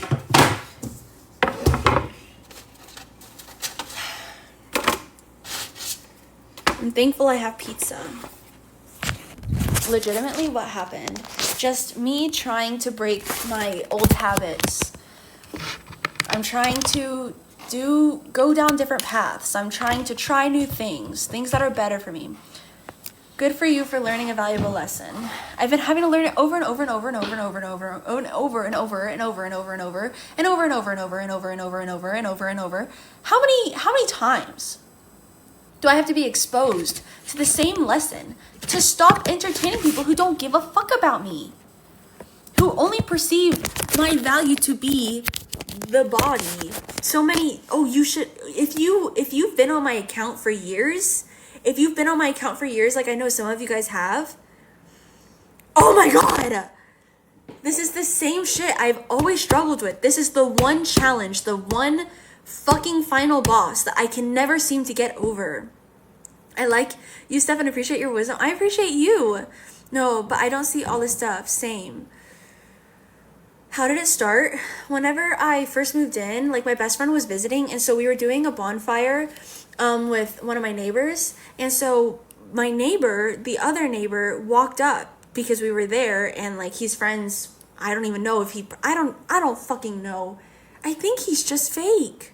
Like in my head, I'm just trying to like get a sense of reality of like what was real and what wasn't. Like what is real and what's not. What do you think the pattern is? Oh, the pattern is definitely that I constantly abandon myself to just feel wanted, to feel loved. Like, not even loved, right? That's just like the easier word to use. I want to feel cared for, just in general. I want someone to want to talk to me and get to know me the way I want to get to know them. My charger unplugged. Or is it just not charging? There we go. Oh my gosh.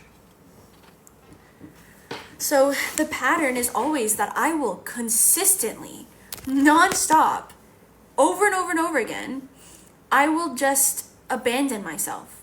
I will lose myself. Like I have been losing myself in this entire situation. I have lost myself.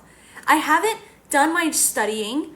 I haven't been reading. I haven't been doing the things I know I want to do to become the person I want to be. Because I just completely lose myself in another person. And like, I want to break the habit. And tonight I made a decision to break the habit. And this is only one. This is a big challenge. I think about this as a big final boss. I'm fucking next to him for the next fucking more than half a year. Months. I had to deal with him for months. I have to continue to make the same decision over and over and over again for the next few months. Like, find yourself a spiritual guy. Oh my gosh. Oh, thank you for the galaxy. Who the fuck? Thank you, Search Within. I appreciate you. Thank you. I really, really appreciate you. Oh my god. Here's some encouragement. I appreciate the encouragement. I take the encouragement. Thank you. Oh my god. Guys, I actually have to keep... Oh my god.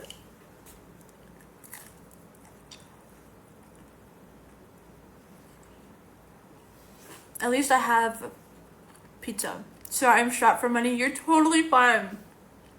You are totally fine.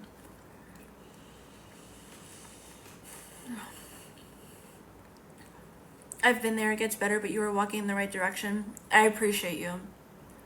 We're all freaking out about life. Literally. Life is a literal fuck show. Like, what the fuck?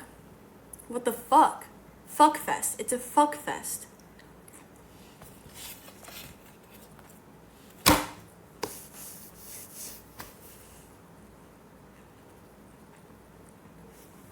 Thank you for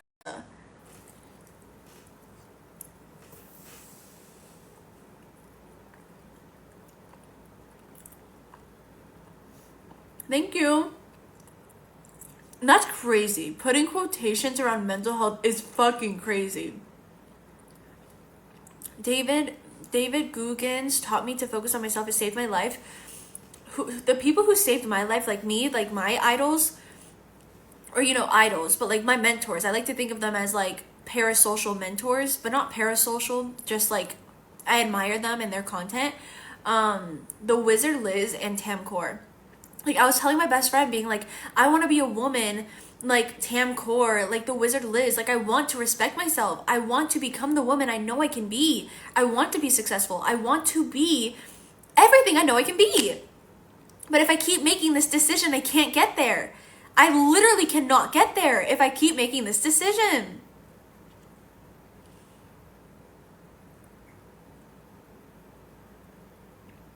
Hi, pretty. Hi. And it was a medical professional who did it in a legal document too. Don't go back there. Is there another one that you'd be able to go? Well, I hope you never have to go back. First and foremost. But, excuse me. I had a trip and it was a full convo with myself, asking just the question why. It taught me that I felt abandoned, and I told myself I would no longer abandon myself. And that's so valid. You get it. Like, you really get it. Like, I just constantly abandon myself. Yeah. I cannot believe she got cheated on. Like, I was rooting for her. I was rooting for Landon. I thought they were so cute. And he just turned out to be a man? He turned out to just be a man? Like, ugh. Props to her for leaving. You don't have to apologize. You're totally fine.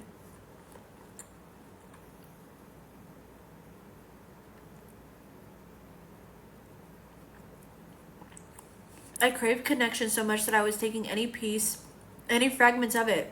Literally. Literally.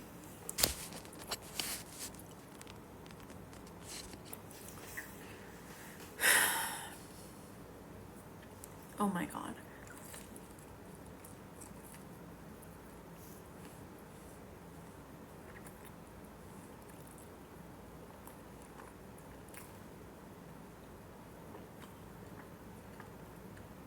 It's a good thing that you analyze that you're doing the wrong thing and want to do better. I have to.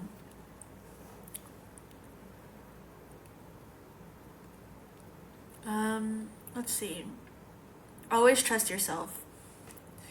I'm trying to work on a relationship with myself to where I can trust myself, because right now it's hard to build trust because I don't show up for myself. Like, I did tonight, but like, I'll always be like, I'm gonna make this commitment to myself, and then I don't hold up to that commitment. Thank you for the roses. I don't hold up to it at all. And so then I can't trust myself because I'm not showing that I'm trustworthy. Like, I'm not. This is pizza. It's a supreme pizza.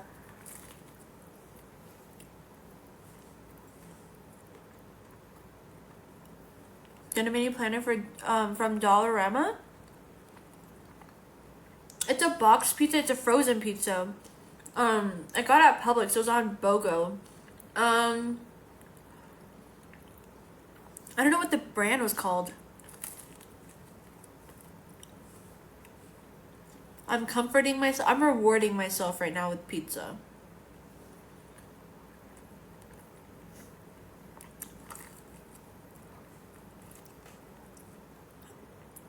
It's like a reward. Thank you for more roses. I really appreciate it. You do not have to be sending me anything. You do not. I literally went live to distract myself and to talk about it.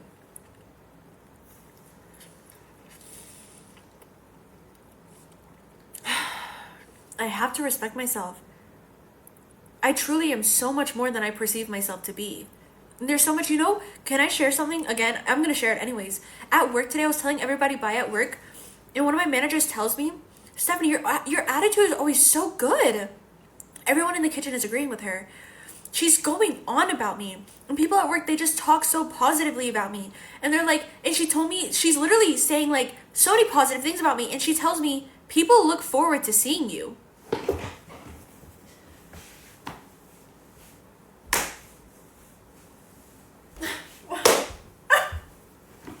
What? What? Sorry, say that again. People look forward to seeing you. And they're all in the kitchen talking about, they're like, always, Stephanie, always. She's always in a great attitude. She's always dancing. She's always this, always that.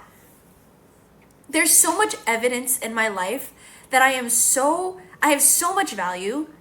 I have so much value. But because I've always had this core belief that I have no value, I treat myself as such. But I have a party that I'm even planning for Sunday night.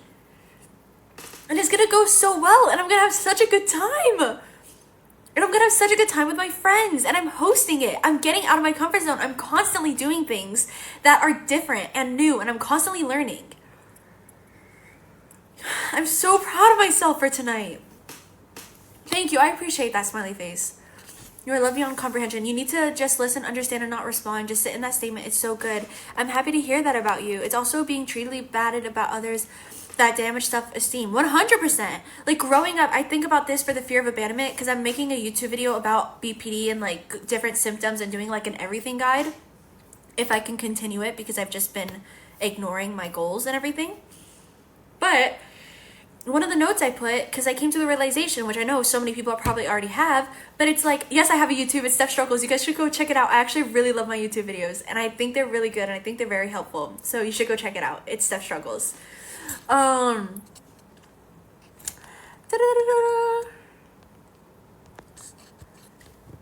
So, we can talk about religion shortly. I just want to like get this off of my chest. Because like, well, I'm subscribing BRB, period. So I have YouTube videos about perspectives and so as of right now, the best way I can describe my videos is just talking about what I would believe to be good foundational understandings of life. Like I've made a video about perspectives and perceptions. What are perspectives? What are perceptions? What are the differences and how do they affect our lives?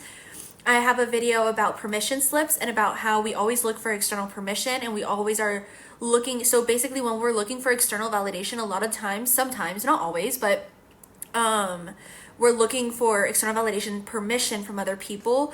I have a video about that. I have a video about feelings and emotions, the basics of feelings and emotions. So I talk about what feelings are, what emotions are, the differences, and how they affect our lives.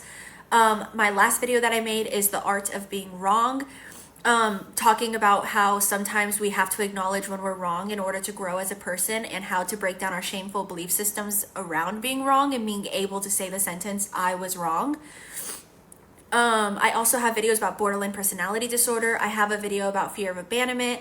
I have a video in the works right now of like a guide to understanding everything about BPD, all of that kind of stuff. So I definitely would encourage you guys to check out my YouTube video. So I will subscribe to your YouTube channel. I appreciate the support, guys. Seriously, like I really, really do, because I want to be a YouTuber. And like whenever things like this happen where I develop a favorite person, I struggle with my mental illness, like I just let go of myself. I don't care. I lose myself in them because I just want to feel loved.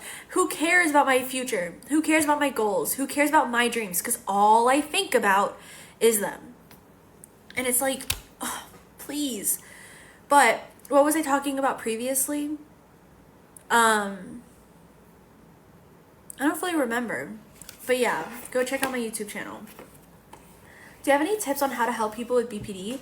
I think when it comes to helping people with BPD, it really is just a matter of educating yourself and being patient and compassionate, holding them accountable while doing it in the most productive way that you can, because obviously sometimes we're not able to do things in the best way. We're all just doing the best we can. But asking them how you can support them is really important. I think that learning about the disorder, understanding the intricate parts of it is really helpful. So your YouTube, we have to help ourselves 100%. I have BPD, LOL. My YouTube channel would be perfect for you.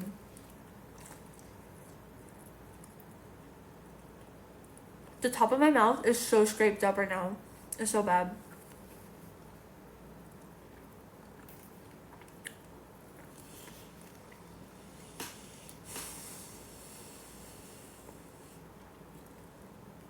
I can't believe I didn't go to his house. BPD is borderline personality disorder. I can't believe I didn't go to his house. I didn't go. He even texted me. Yeah, I can believe it. You're better than that? I am better than that. I am.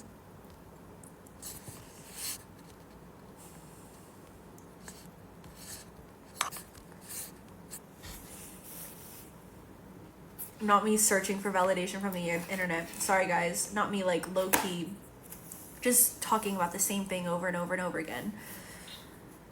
Are you the one with the organism thing? Yes, that's me. Yeah, the organism thing. I have not had an organism yet, but we're working towards it right now. So yeah.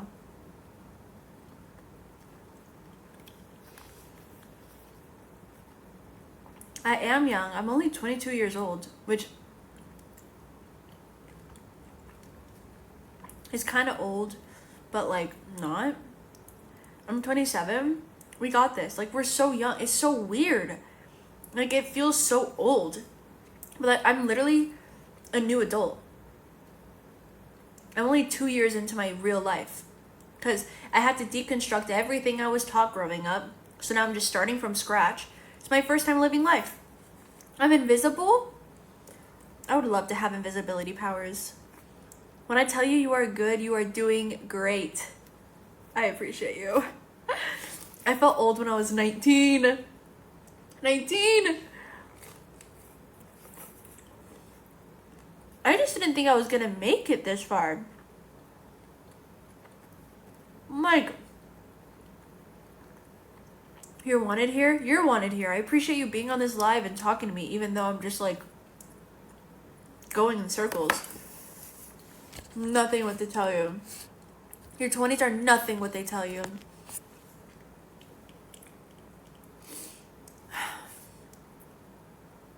Thank you. I did them myself.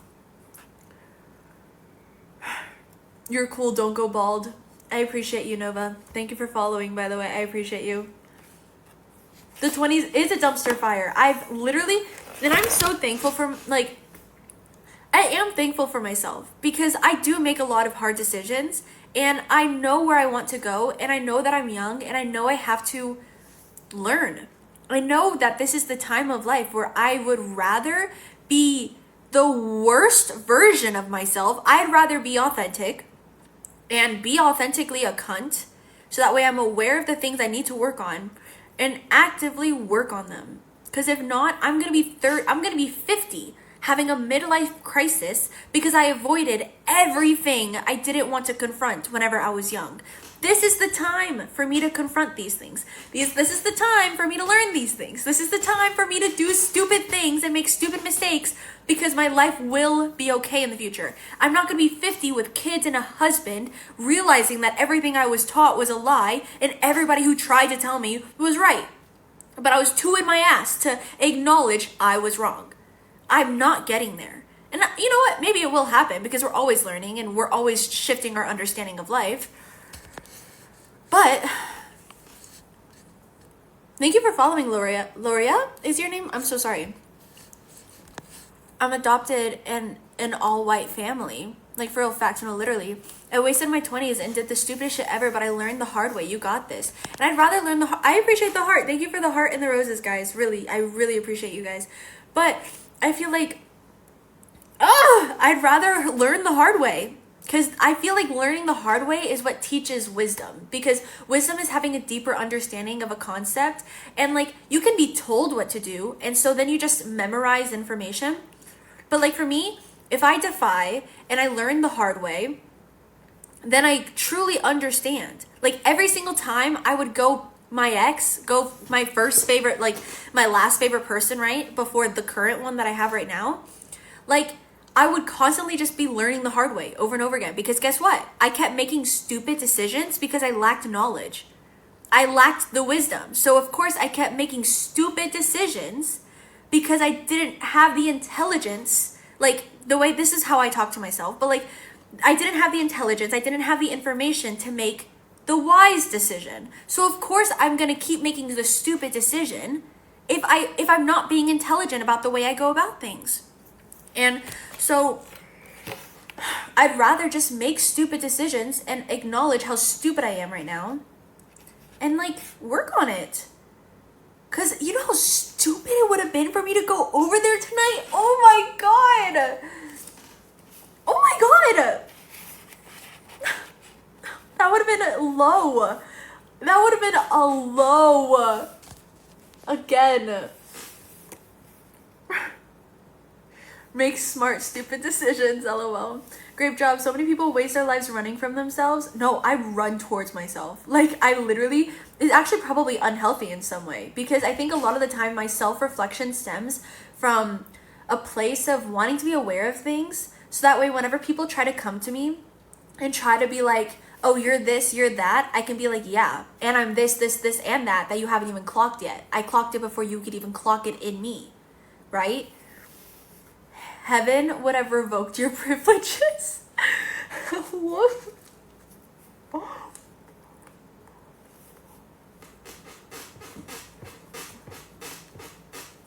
I'm gonna be so successful. I'm gonna be so successful. I'm gonna be a YouTuber. I'm gonna be a streamer. I'm gonna do everything I want to do in this life. I'm going to.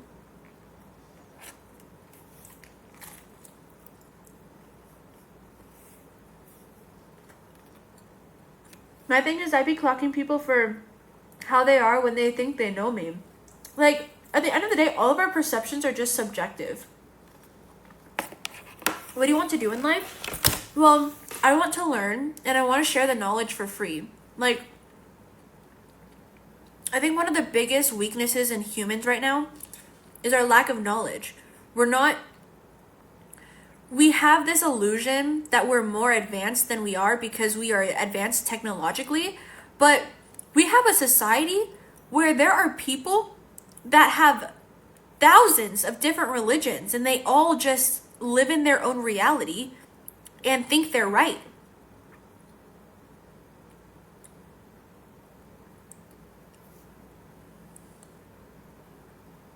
That's a norm. Just like how in the past, it was a norm for Black people to be fundamentally suppressed and oppressed. It was a norm to believe that you were superior as a white person compared to a Black person. That was a norm. That was, like what, a couple hundred years ago? A norm. That was like, to think otherwise is unthinkable. You know what I mean? So for me, whenever it comes to my future, I want to make content, I want to be a streamer, and I want to be a YouTuber. And the things I would like to do to help me get to, so how I would start is by making videos about the things I learn and just being really vulnerable on the internet about everything I kind of go through, because I like to be an open book. That's my passion in life. Ever since I was young, I like to just air it. I'm an open book. And I'm learning on some things being private, like being a little more considerate of other people, because sometimes I can be really inconsiderate about other people. But like, if you're involved in a situation, you know what I mean? But like, so, but I want to make YouTube videos about lessons that I think would be fundamental and helpful, especially for people like me who struggle with borderline personality disorder. And then in the future, I would really like to start nonprofit organizations so that way people would be able to get help for their mental health. And I would love to go to college for psychology, neuroscience. Is that a mosquito in my house? What are you? Anyways, sorry, I just committed murder. What's it called? I would like to give free therapy. Like, I would like to have a practice where I give free resources. I want to give resources for free, and I just have to learn a lot. Like this summer, I have a bunch of notebooks. These are my study journals. So I have a journal for psychology, emotions, and mental health. I have my curriculum for English foundations to redo English. I have health, environment, and life skills, language, communication, and media. I have science of the natural world. I have technology, ethics, and the future. Human history, culture, and philosophy, and math, logic, and data, because I want to homeschool myself this summer to kind of re-update myself on all of the studying that like I could have learned more in high school, but like I was struggling so much in high school, and also the school system just isn't very good. It's not exactly trying to help you learn, it's trying to help you pass. And I want to learn now. I have a passion for learning now, and so I want to learn. And then hopefully I can help people with the knowledge that I gain. So, yeah. I'm so proud of myself. Oh my God.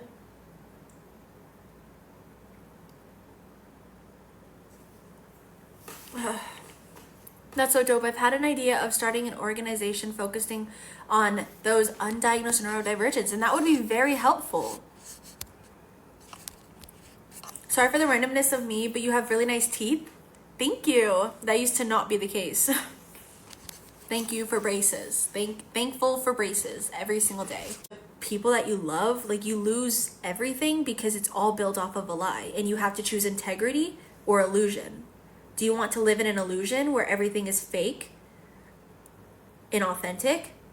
Or do you want to live with integrity and follow down the path that you feel in your fucking bones is the right way of going? Because you did the research, you read the book, you did the things. Like, I would completely understand if people were angry that I was just this person calling Christianity this and critiquing religion. I mostly critique the Bible, right? Like I mostly critique the Bible. People who believe in the Bible in general. Jews, Christians, like literally anyone.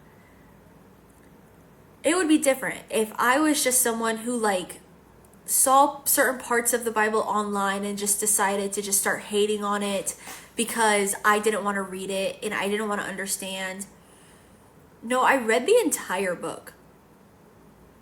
I read it cover to cover. Like, I was raised in it my entire life. Then I read it myself. I'm pretty sure I have good reason to confidently say that what I was raised to believe isn't real. It's not true. And some people will really gaslight you. They will manipulate the fuck out of you because they can't accept their life as a lie. So they're going to project it back on you. So they're going to be like, no, you just don't understand. No, your heart is hardened. The same way God hardened Pharaoh's heart so that way he could kill all the firstborn children in Egypt. The same way he exerted his power when Pharaoh said he would let go of the slaves, but then he still hardened his heart. Is God hardening my heart just like he says in the Bible he does? He literally says in the Bible that he hardens people's hearts and it's outside of our control. So do we have free will? Or are our actions determined on what God wants us to do? And I'm supposed to be the villain, just like Judas. You know how people like demonize Judas because like fuck Judas, right? Like, you know, what he did wasn't good. Judas is not exactly the protagonist in the story. But if people's belief system is that Jesus came down as God, whatever, Judas came down Jesus came down as God in the flesh, and he was meant to die. He was meant to sacrifice his life to save people's sins. If Judas never gave him away, that never would have happened. If Judas never betrayed him, that never would have happened. The main part of your faith wouldn't have happened if this guy didn't make the wrong decision. Like,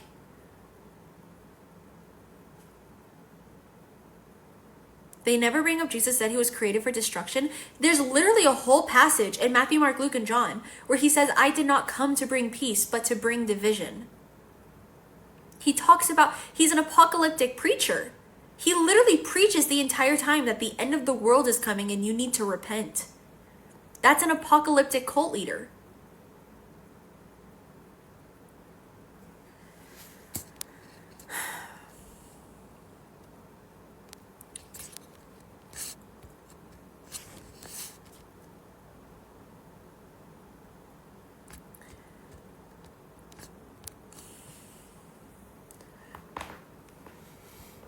If someone follows Christ and then decides not to follow him anymore, they were never a Christian.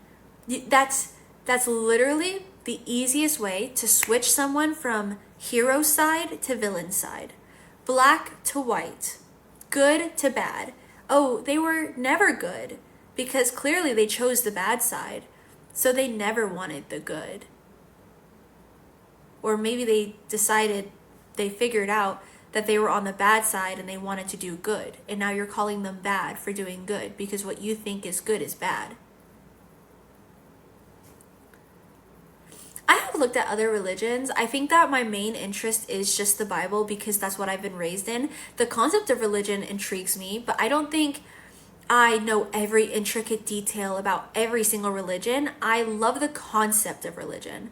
Like, it's so illogical. Like, really, billions of people have individual belief systems, thousands, literal hundreds of thousands different belief systems.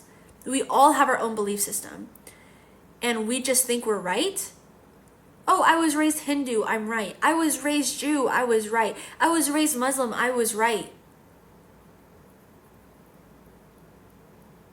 If you have a Jew, a Muslim, and then a Christian in the same room, guess what? By default, 2 out of 3 of them are wrong. And imagine them trying to debate with each other. 2 out of 3 of them are immediately wrong. And let's go to say most likely all 3 of them are wrong. But you know what they would do? Because they need self-preservation. They need self-preservation. We're just going to respect each other's beliefs. We're just going to respect, which you should respect people. But we as humans need to evolve, and we can't just sit and be like, this is too big of a problem. We're not ready to solve it yet. No, I'm ready to solve it. I'm ready to acknowledge, hey, 2 out of 3 of you are wrong, and all 3 of you are confident on your fucking life that you're right. When you're wrong. Please. Can we evolve a little bit as a species? I'm so resentful sometimes because it's like, bro, broaden your awareness, but it's not their fault. Imagine you're literally raised in a bubble. You're literally taught to think of awareness as the devil. The devil is anything that is not what you're taught. So of course people lack awareness. But oh my God, it pisses me off. And the homophobia? Yes. I just watched your video on religion. Sits down slowly. Take it away, girl. Let's talk about it.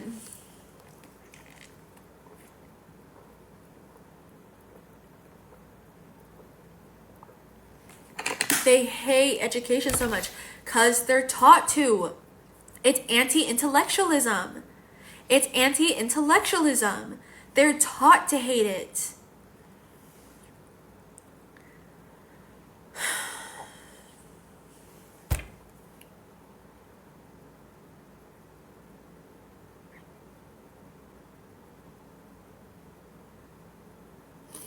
It's so frustrating. My brain doesn't understand why, though. I understand why. Like, the thing is that I could ask those questions of being like, why do they believe this? Why do they think this? Why that? Why that? I have the answers. I just, like, to me, it's hard to wrap my head around the fact that the answers are what the answers are. Yeah, I'm okay. And yeah, the bubble it keeps you in is crazy. Between that and finding autism, I don't know what's real. They hate questions, or they're disrespectful. Oh my God, you question them even for a second, and it's almost like you have personally persecuted them, and you just sentenced them to 50 years in jail. The way you just persecuted them is crazy. The way you just actually attacked them is fucking wild. And I talk about this in my The Art of Being Wrong YouTube video, my last YouTube video, where a lot of the times we are constantly trying to defend ourselves. If we're in a defensive position, we aren't secure in ourselves most of the time. Like, if you're always on the defense, like, I wish I could just, like, I could show the video. We're just gonna watch my YouTube videos. I do this sometimes. Sorry, guys. Well, they hated Jesus, so you hate me. Well, because that's what the Bible tells them. For the Bible tells me so. People will hate you for watch my YouTube video. My YouTube is stephstruggles if you guys would like to check it out. I was wrong.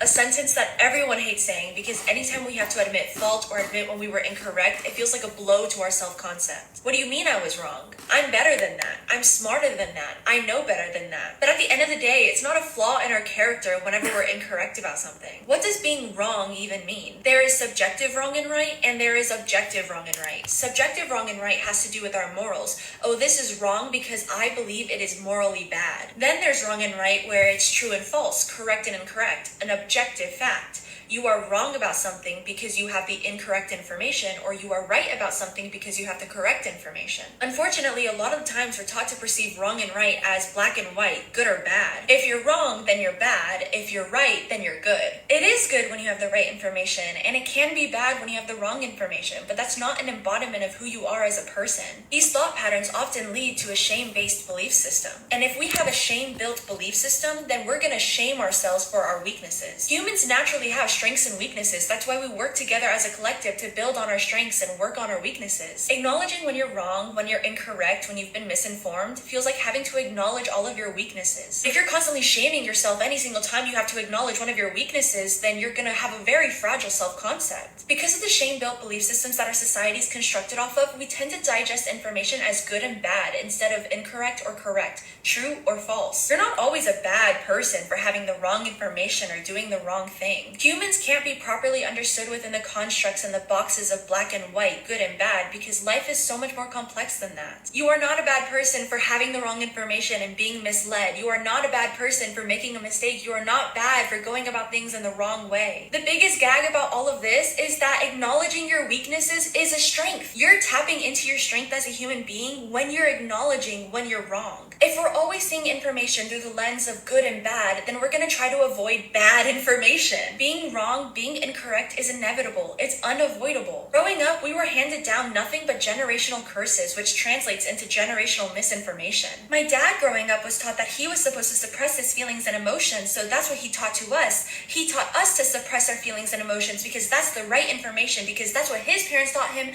meaning it's correct. No, that's a generational curse. That is generational misinformation.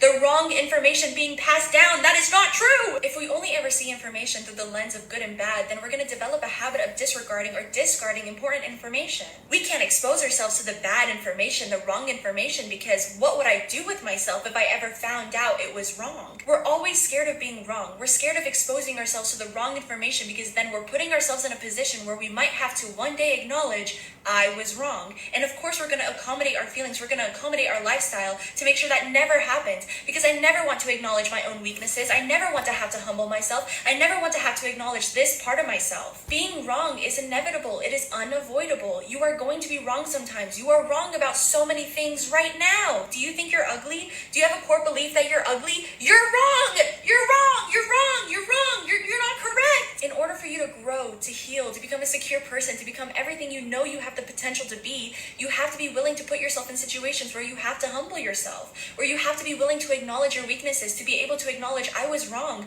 I digested the wrong information, but I'm thankful I exposed myself to it in the first place, because awareness is never bad. There is no bad awareness. There is just awareness that will help you understand things on a greater scale. You should watch my YouTube video about perspectives and perceptions, just saying being incorrect does not make you a bad person, and being correct does not make you a good person. We don't have to shame ourselves or feel inferior whenever we have to acknowledge when we're wrong. We're humans, we have limitations, we're inherently ignorant because we only have the information accessible to us. We constantly have to be learning more, we constantly have to be digesting more in order to have more. It is such a strength to acknowledge your weakness. It is such a strength to acknowledge when you're wrong. It is such a strength to constantly be wanting to learn, to know better, to know differently. You should always be broadening your awareness, and broadening your awareness means learning more information, and learning more information means acknowledging that our old information, our old understandings are outdated, and we have now updated what we thought we understood. We have more information, we have more understanding, we have more knowledge, and that is a continuous cycle. What you think you understand now as the epitome of knowledge,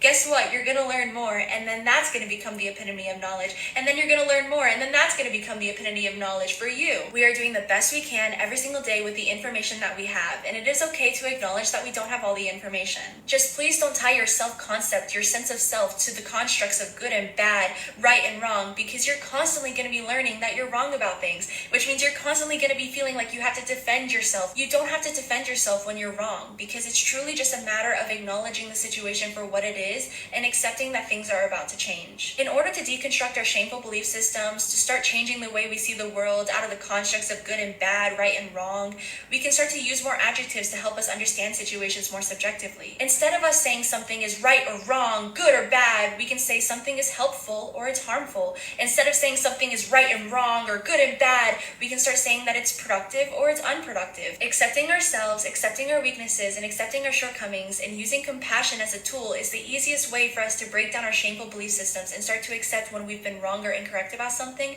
without inherently shaming ourselves for it. I really hope this video was able to help you in any way that it possibly could, but if it didn't, I do humbly apologize. Please just leave this video knowing that you are sexy, you are valid, and you are so loved, and I will see you in the next video. Have you liked my videos? Oh, baby stuff. Watching that video back, I have so much to work on. Like, I think that it's disorganized in a lot of ways. Like, not to like dog on myself, but like the video was so long and I had to cut out so much. And so when video, I hope you liked it. Like, I watch my videos, I'm like, okay, I need to do better next time. Like, I need to like word it better. I need to edit it better. Some of my other videos are better, but like this one, I wanted to just make a video. So I did. Some of my other videos are much better though. And like, I don't know if I want to show you guys. For some reason, I'm like low-key insecure right now. Like, why? Like, why am I insecure right now? I think a video that is really good is my permission slips video. Do you guys, why am I going to ask? As if like, Let's start this video off. I'm going to show you anyways. I guess we're just going to do a watch through, guys. And I really hope you guys like the videos. Like, I don't know. It, like, for some reason, I just feel so insecure right now. What the fuck? I wrote down your YouTube channel. Thank you. It's stephstruggles, guys. Talking about core beliefs. Let's start this video off talking about core beliefs. Our core beliefs are the building blocks of our entire reality and what we experience life to be. My core beliefs have always looked something like, I am unworthy. I am unlovable. I am a burden. I have no value. I am inherently stupid. When we hold beliefs like these, do we believe them because they're inherently true or because it's all we've ever known? If we believe them to be inherently true, then why do a lot of us constantly seek out otherwise in the world? For example, let's say you're having a good day today. Maybe you're at work or you're with friends or you're at school and you're actually having a good time and people around you are validating you in a way that's making you feel like, well, maybe I'm not this horrible person. Maybe people do love me. Maybe I'm not a burden. Maybe I'm not annoying. All of these things I believe about myself. You can't believe you're a fun person, but they can. You can't believe you're a lovable person, but they can. It's almost like they have permission to believe things about you that you don't have permission to believe about yourself. You were probably raised with this ideology that there will always be this authority that has all the power over you. People in the external world have more authority than you will ever have over yourself. Your authority knows better than you. Remember how worthless you are?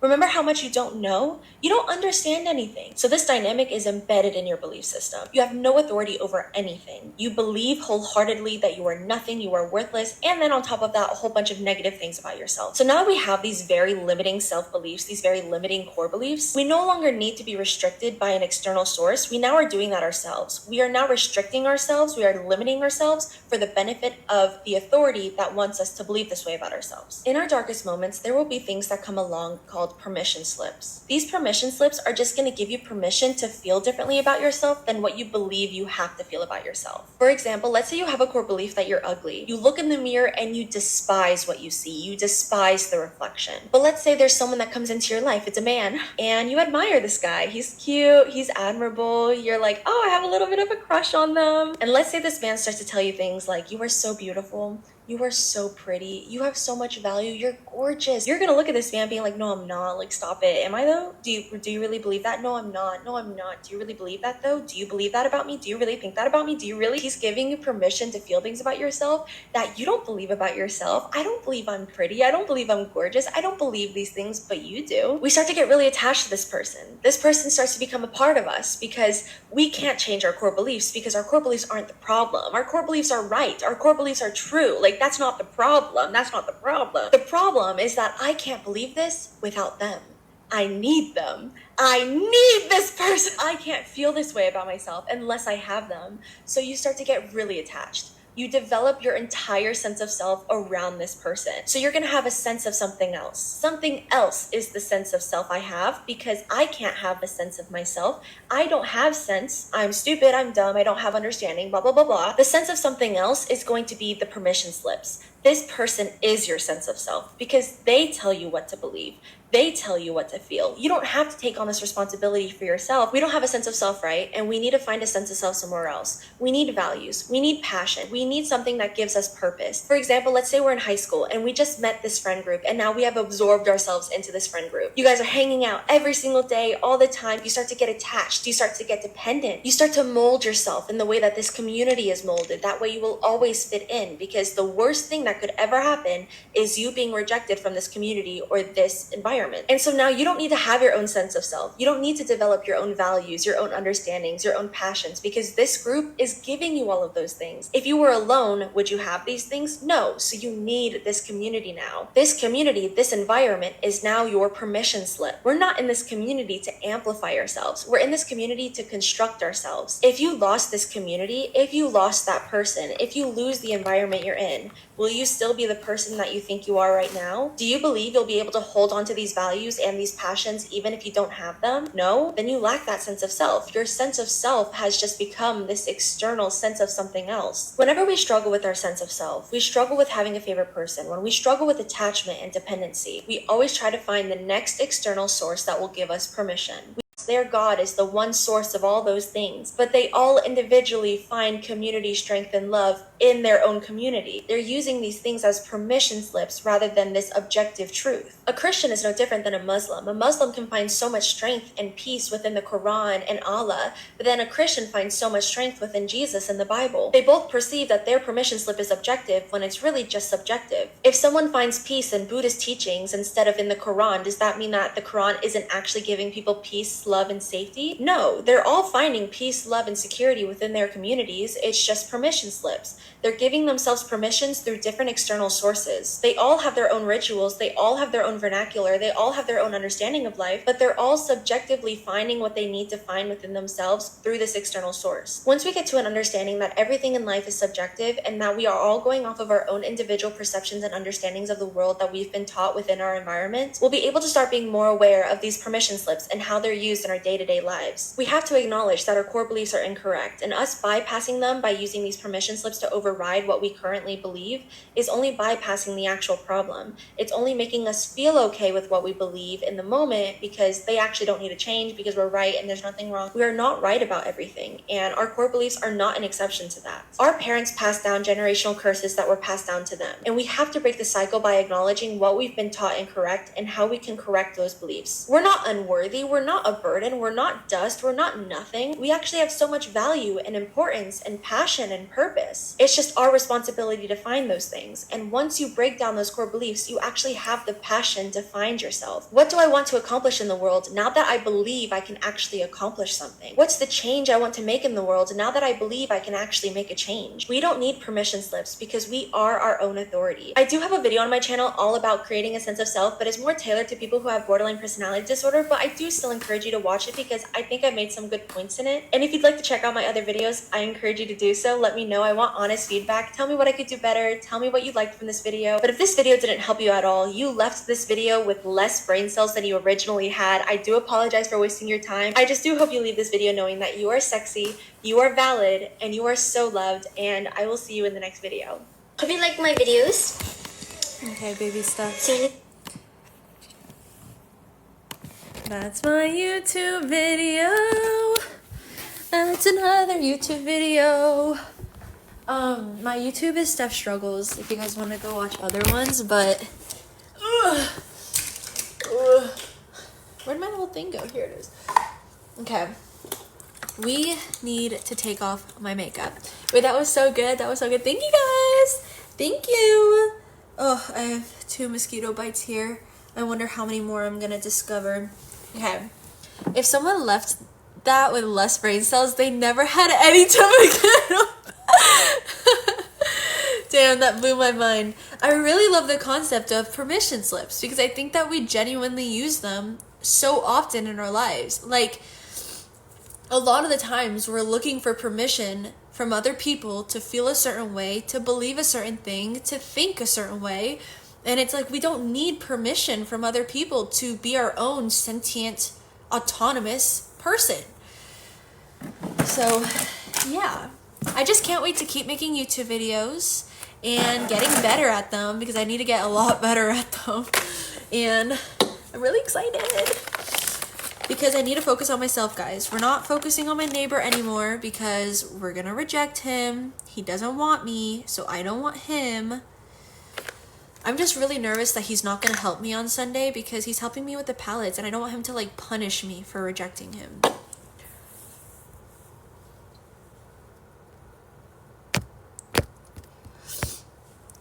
Because permission slips go so freaking deep, 100%. Steph, you're a revolution leader. For a religion, especially makes it a lot worse. A lot fucking worse.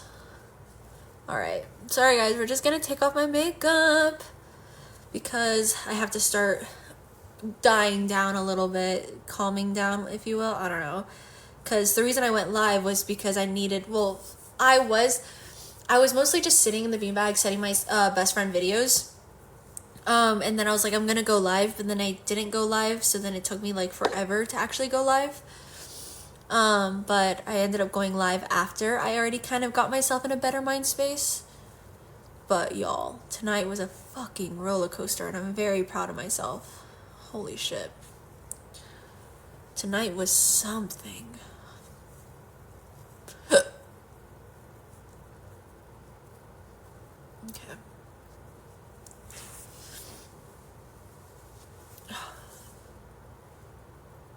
The difference is crazy.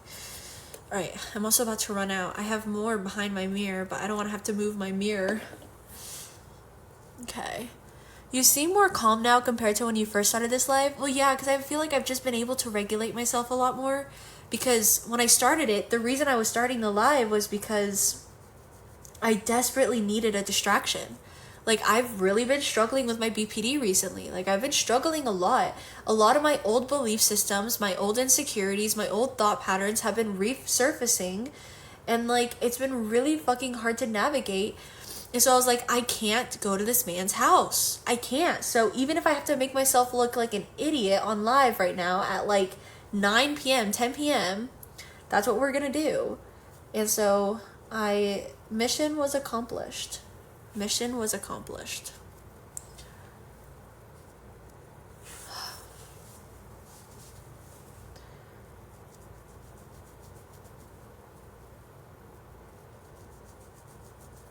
Okay.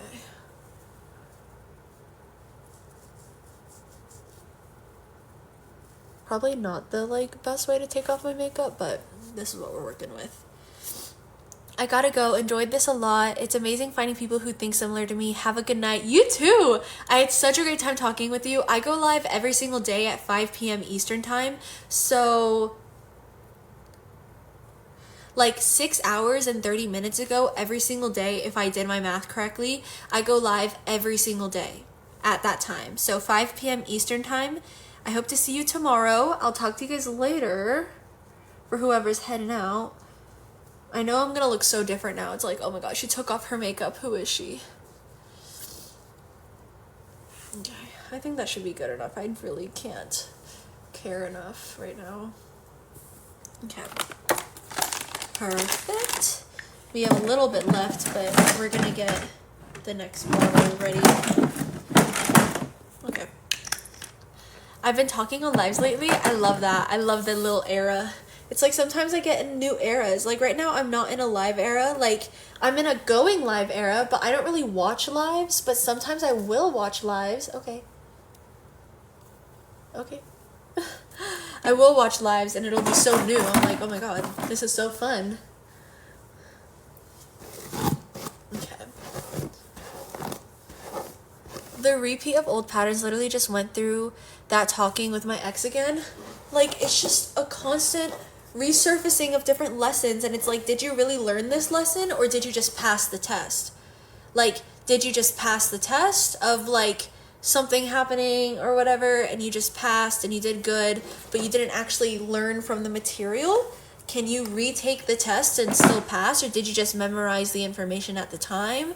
Like, I could put my hair in my curlers. I hate putting my hair in the curlers. It just takes time and effort. But then in the morning, I'd have curly hair. I definitely still have some makeup on me right here. LOL. They're never really meant to be tests. That's how I perceive it. Like, I don't think they're objectively tests, but for me, whenever I perceive situations like that as tests, it helps me see it from the perspective of everything is a lesson, because at the end of the day, that's low-key just a philosophical perspective for me to view life through, and it helps me. But like, maybe life isn't about learning, like, at all. Like, life could be about nothing and nothing matters and nihilism or whatever, you know?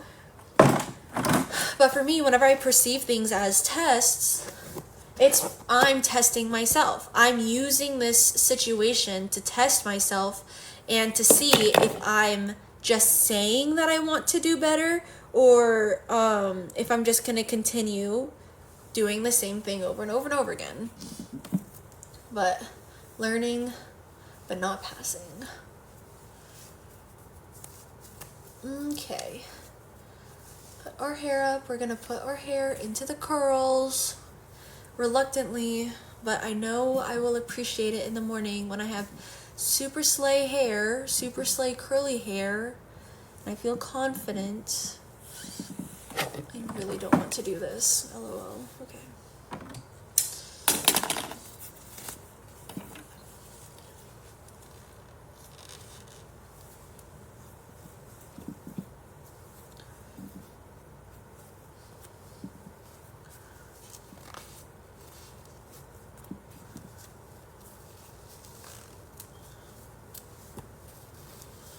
Life is a test. It's about waking up and mastering yourself. That's how my brain first read it. I was like, okay, purr. Let's get this shit in. Get it over with. It's gonna take me a couple minutes for long-term benefits. I can look cute tomorrow. I can feel good. I can start to show up for myself again because I've been neglecting the hell out of myself. Oh my god. So bad, y'all. Like, it's been so bad. But I can do better. I can and I will. And I'm so excited for my party on Sunday.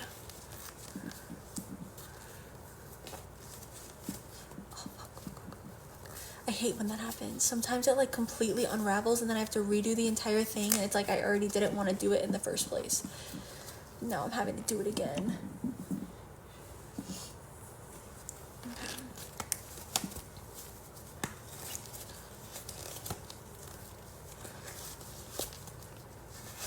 And then I put it up and now my hair is gonna curl. Hi, Sophie.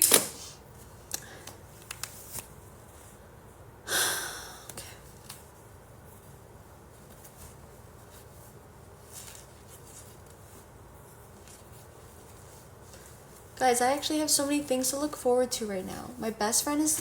Hey, you're live. I am. My best friend is coming into town on Monday. I'm having my party on Sunday. I have things to look forward to.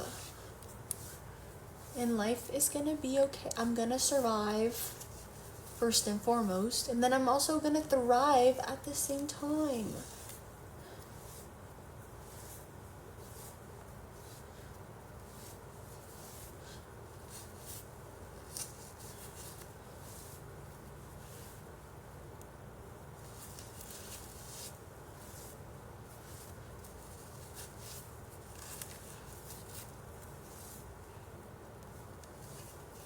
Okay.